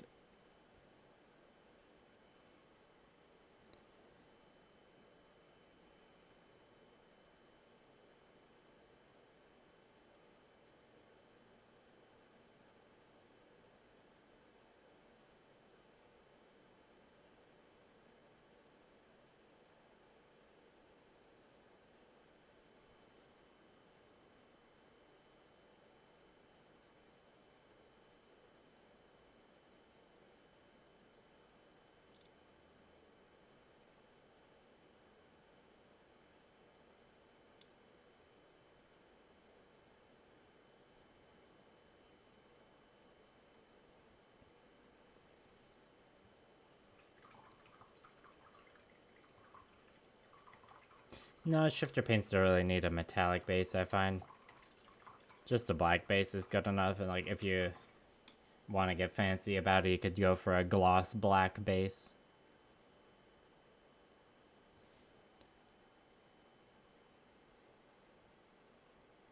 Oh, nice. Yeah, I wish there was a...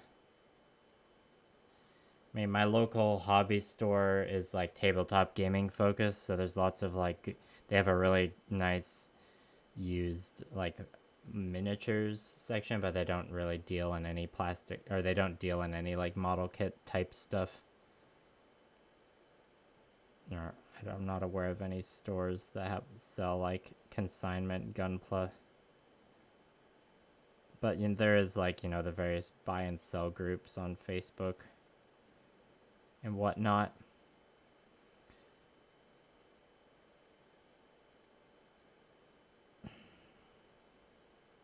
Next time I go to Japan, I'm sure I'll go on a hunt for one of the hobby stores that has like a good used Gunpla section and just get a bunch of cheap stuff in baggies, or as much as I have room for in the old suitcase.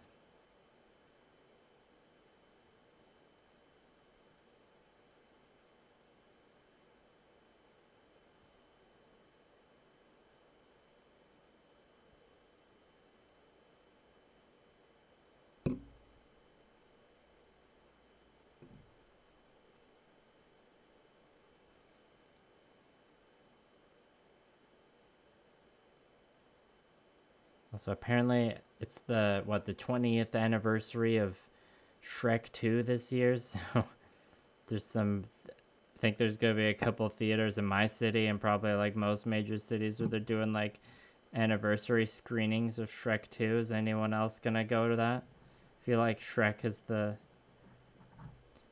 like the millennial Jesus in a way.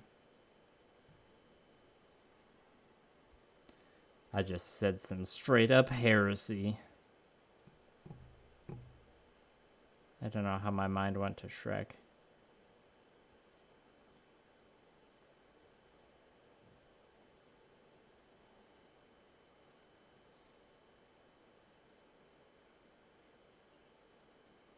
Okay, just gotta clean up some of the edges now. Yeah, Country Fried Minis. I remember going to see Shrek 1 and Shrek 2 in theaters with my family.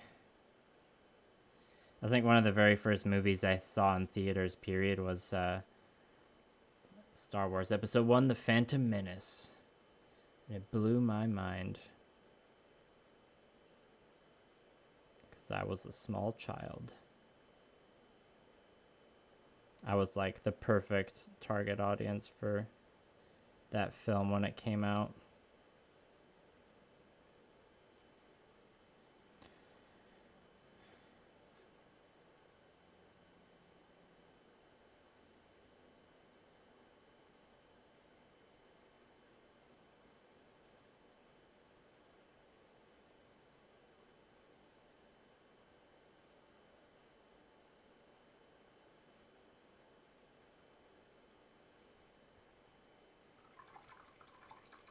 Ah, the Shrek musical. I don't think I've ever seen the Shrek musical all the way through, but it was definitely like playing on a TV at a party I was at once. Because, you know, what's better background party ambience than Shrek the musical?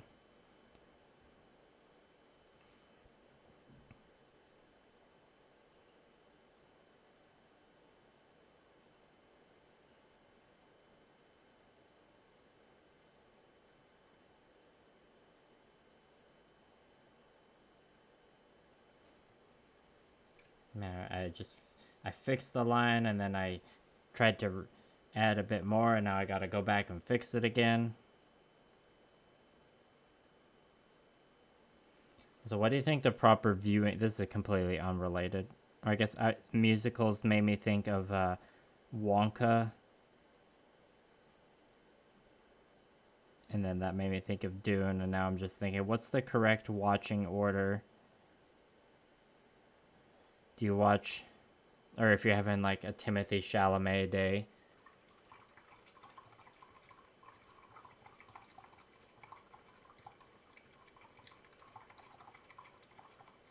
Sorry, I'm just reading the Country Fed Minis comment about the Phantom Menace. Yeah, the Phantom Menace has a lot of good stuff in it. It's just such a hot mess of a movie. But, you know, I'm very nostalgia-pilled when it comes to that one. So what's the proper watching order? Do you watch Wonka and then Dune, or do you watch Dune and then Wonka? Or do you watch Dune Part 1, then Wonka, then Dune Part 2?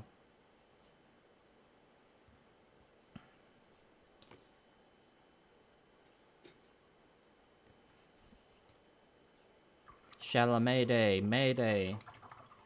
Or just for the month of May, it's Chalamet and you just watch Timothée Chalamet's entire body of work. It's mostly pretty good. A lot of people said Wonka was like good and whimsical and fun, but I did not like it. But like I said earlier, I'm not into musicals much in general, so not the target audience for that. Wonka had so many plot holes. Yeah, Wonkenheimer. Or Donka, as I like to call it. Dune and Wonka. Well, yeah, obviously, if we're taking this seriously, Doodlebop, you skip Wonka and just watch Dune. You know, this is coming from the guy who's seeing Dune for the 3rd time this week. I'm just, you know, asking this for hypothetical meme reasons. Alright, I'm going to finish the leg and then wrap up the stream. But I gotta do all the freehand on it still, so it's probably got 15-20 minutes of stream left, if I take a guess.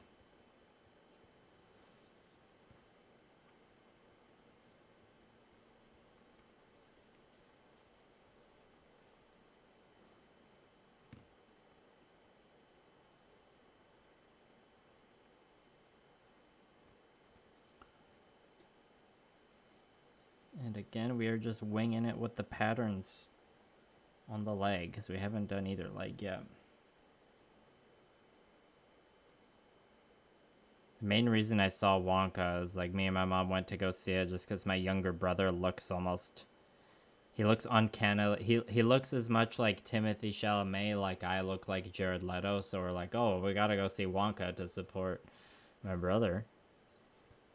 And then, but my mom doesn't like musicals either, so we were just kind of like, by the time the movie was done, we were also just done with it.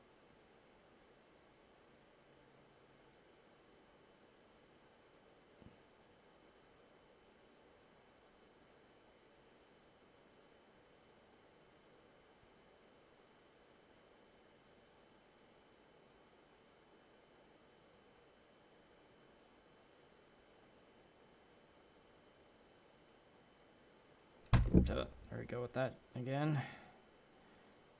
I have not been doing well at keeping my pieces attached to the skewers of this project, let me tell you. If I had an editor, I could pay to scrub through the streams. We could just make a compilation of all the times a piece has fallen off its skewer.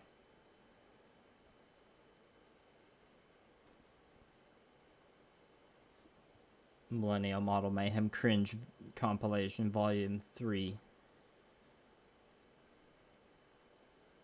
The burp, and then you could do a burp compilation as well, obviously, but that's not cringe. That's Kino. Am I right?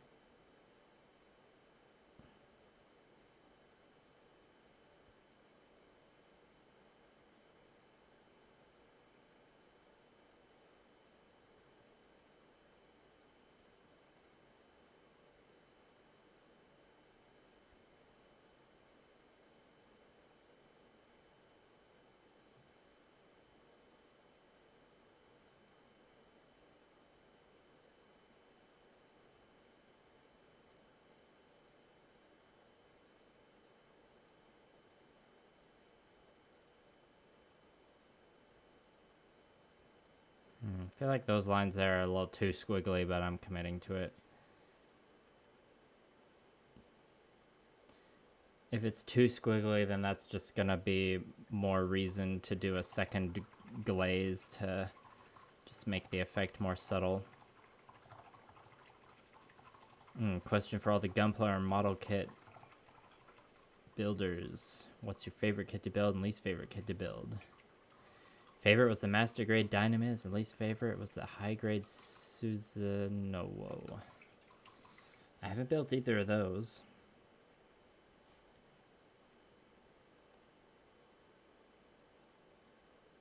Now I'm thinking what my least favorite? It's a good question.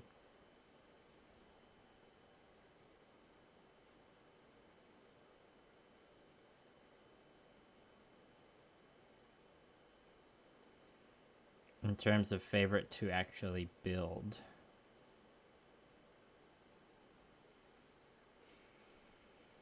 I mean, I don't know if I can pick a favorite for you today, but the Messer was very good. Very fun build. Build that wasn't fun was, what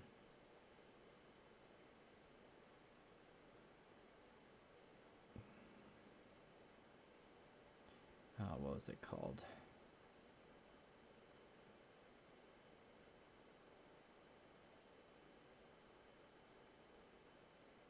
I mean, the real grade Hainu is an amazing model kit, but it was a little bit of a pain in the ass to build just because it had so many tiny pieces, and I was like painting and sanding that kit. And painting and sanding when you got like a ton of tiny pieces is just kind of a nightmare. Oh, the Gundam artifact Nightingale, if you count that, that was a nightmare to build. Did not enjoy building that. Really enjoyed painting that, but building not so much.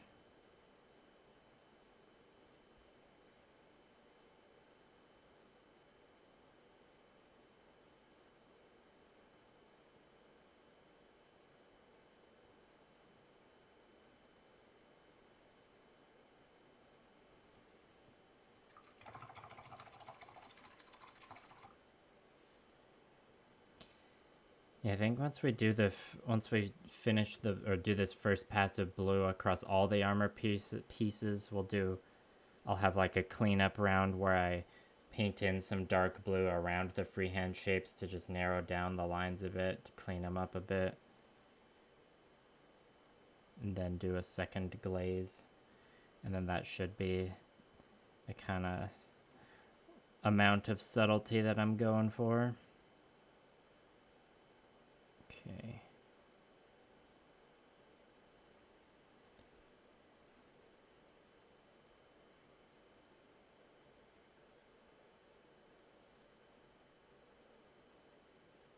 Notice the side of the leg I just painted, that was just like free form lines, but now I'm like, okay, I gotta copy the other side because this is like the front facing part of the leg, so the symmetry matters like a little bit now, or a little bit more than just the straight up left and right side.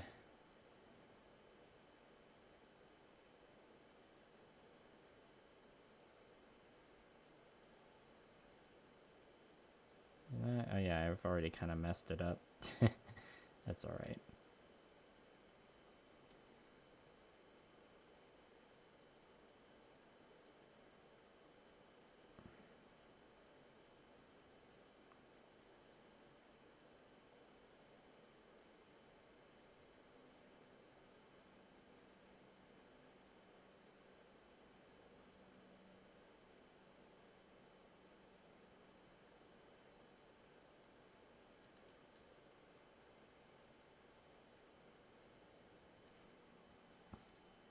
How's that look from the front?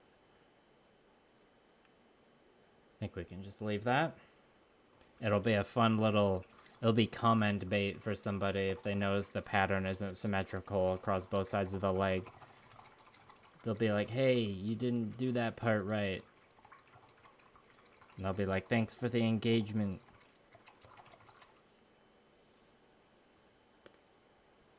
Like, you didn't do that part of your experimental custom paint job right.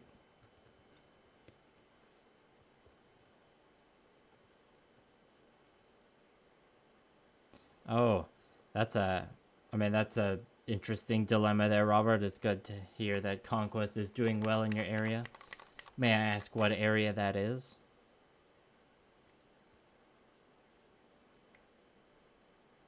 If depending on what the people who play Conquest in your area are doing, they might have someone with some like demo armies that you could just like, if you want to show up to play the game and just try it out. It's when I run the Conquest night at my local store, there's two smaller Conquest armies that just kind of live at the store that are like the demo armies.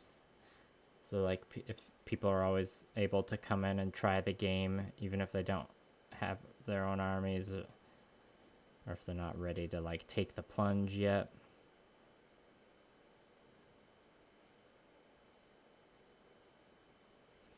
You know, getting into a full like army war game is it's a big jump to take sometimes, especially if you've never done it before. Both in terms of money and time.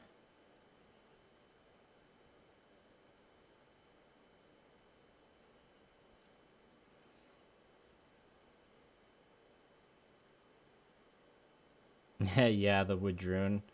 They're a pretty enticing army. It's like, what if orcs, but they were riding dinosaurs?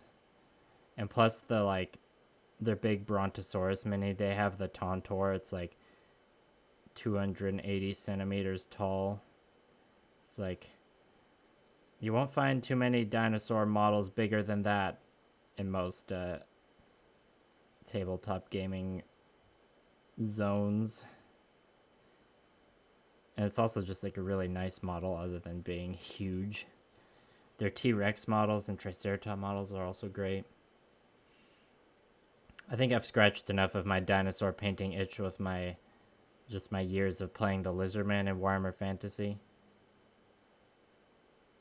So when it came to collecting conquest armies, Woodrune weren't my first choice, but you know, even I was also tempted by those glorious dino models.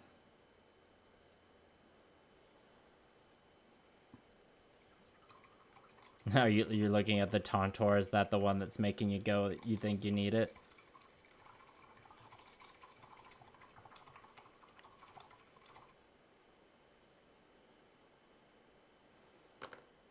I mean, even if you never play Conquest, the Tauntaur model is just like such a huge model in itself. It's like it's its own massive project in itself. Sorry, hopefully the camera focus hasn't been too erratic lately. Has it been powering through this leg? These metallics just need a moment to dry, and then we'll glaze them.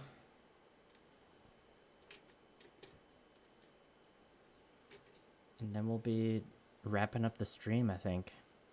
It looks like this, is this glaze workable? Yeah, we can just add some glaze medium to it. Country Fried Minis, are you gonna be streaming in the next little bit, do you think? Or should we try the raid function another day? Like I said before, no pressure. I don't want to make you feel pressured into streaming just because I'm wrapping things up here. But if you are about to stream, I will try and figure out how the function works in YouTube to pass my current 9 or 10 viewers to you. Yeah, the Tauntaur has a beard. I helped my friends build that Tauntaur model, and you can assemble it without the beard if you want. The beard piece is optional. All right, no problem. Have y'all been playing Escape from Tarkov? I've never played that game myself. I've heard about it here and there, though.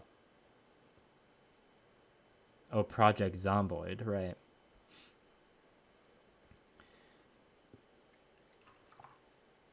The only games I've played over the last couple of years has been Total War, Warhammer 3, Vermintide, and Darktide.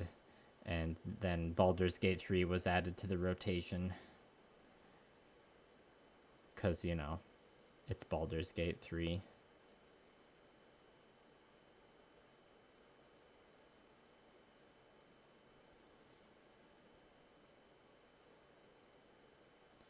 Shadowheart and Lae'zel need me.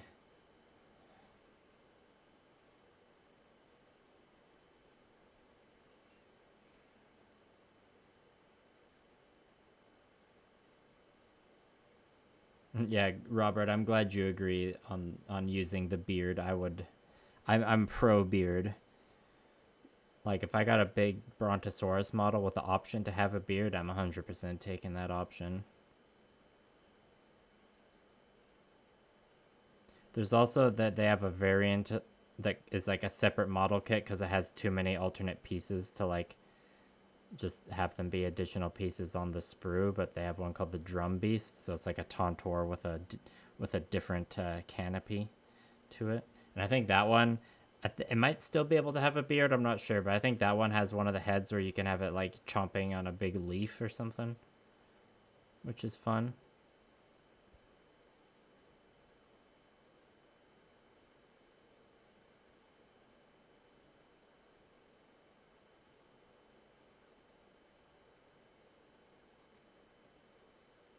I think game mechanics wise, most people tend to gravitate towards the Tauntaur. I think it's a bit more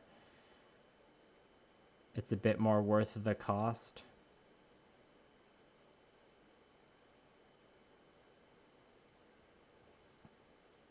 It's like if you're only gonna buy one, I hear the Tontor is the better one to build.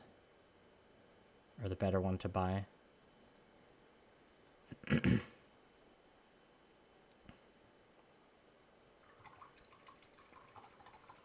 Yeah, that's the proper YouTuber practice there, technically. The medium, it's good old Vallejo glaze medium. It's not that much different from just regular, like, airbrush thinner, as far as I know. But glaze medium has been a staple for Model Mayhem style ever since the beginning. But I'm sure there are other mediums that I could get away with. It's mostly just to, like, to be able to thin a paint in a way where I still maintain enough control.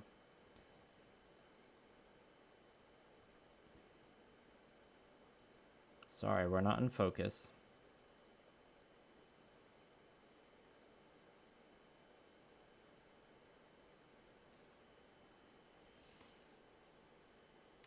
All right. The paint water here, it doesn't look as much like the Dune Water of Life as before, but we got some metallic sparkles in there.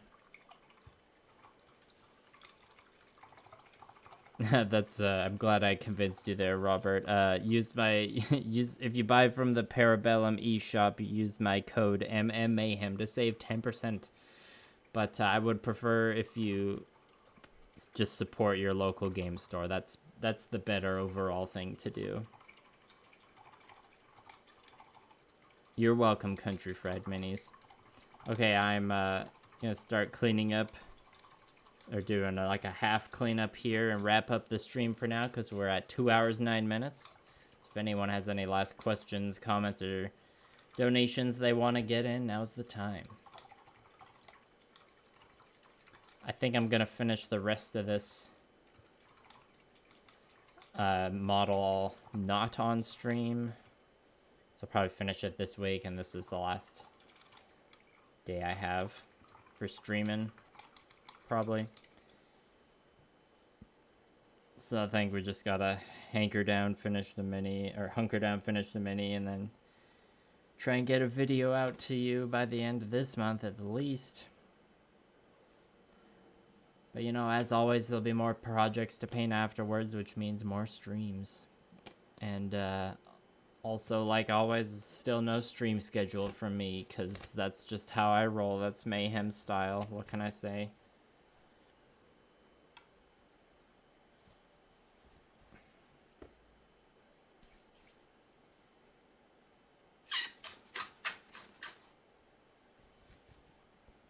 Just using this air blower to air out my glove here for when I put it on later.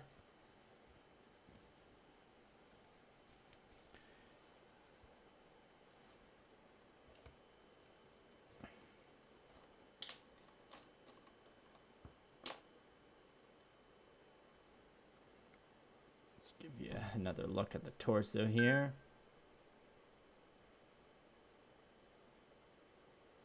Don't schedule, otherwise it's not Mayhem. Oh, thank you for enabling me there, Artie Chard. Also, the stream notification hasn't come in, but thank you for the second $4.99 super chat, Robert. I will keep on keeping on, thanks to you, and thanks to everyone who watched in general. I will... out of respect of your super chat, I will wait until the actual notification and the sound effect comes through. And then I will end the stream. And good luck with the community video games night, Country Fried Minis.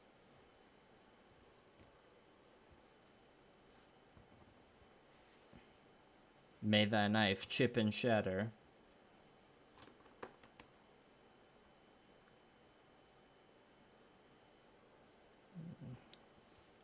Use a bit more cleaner on this brush. Oh, why is this notification taking so long to get in here?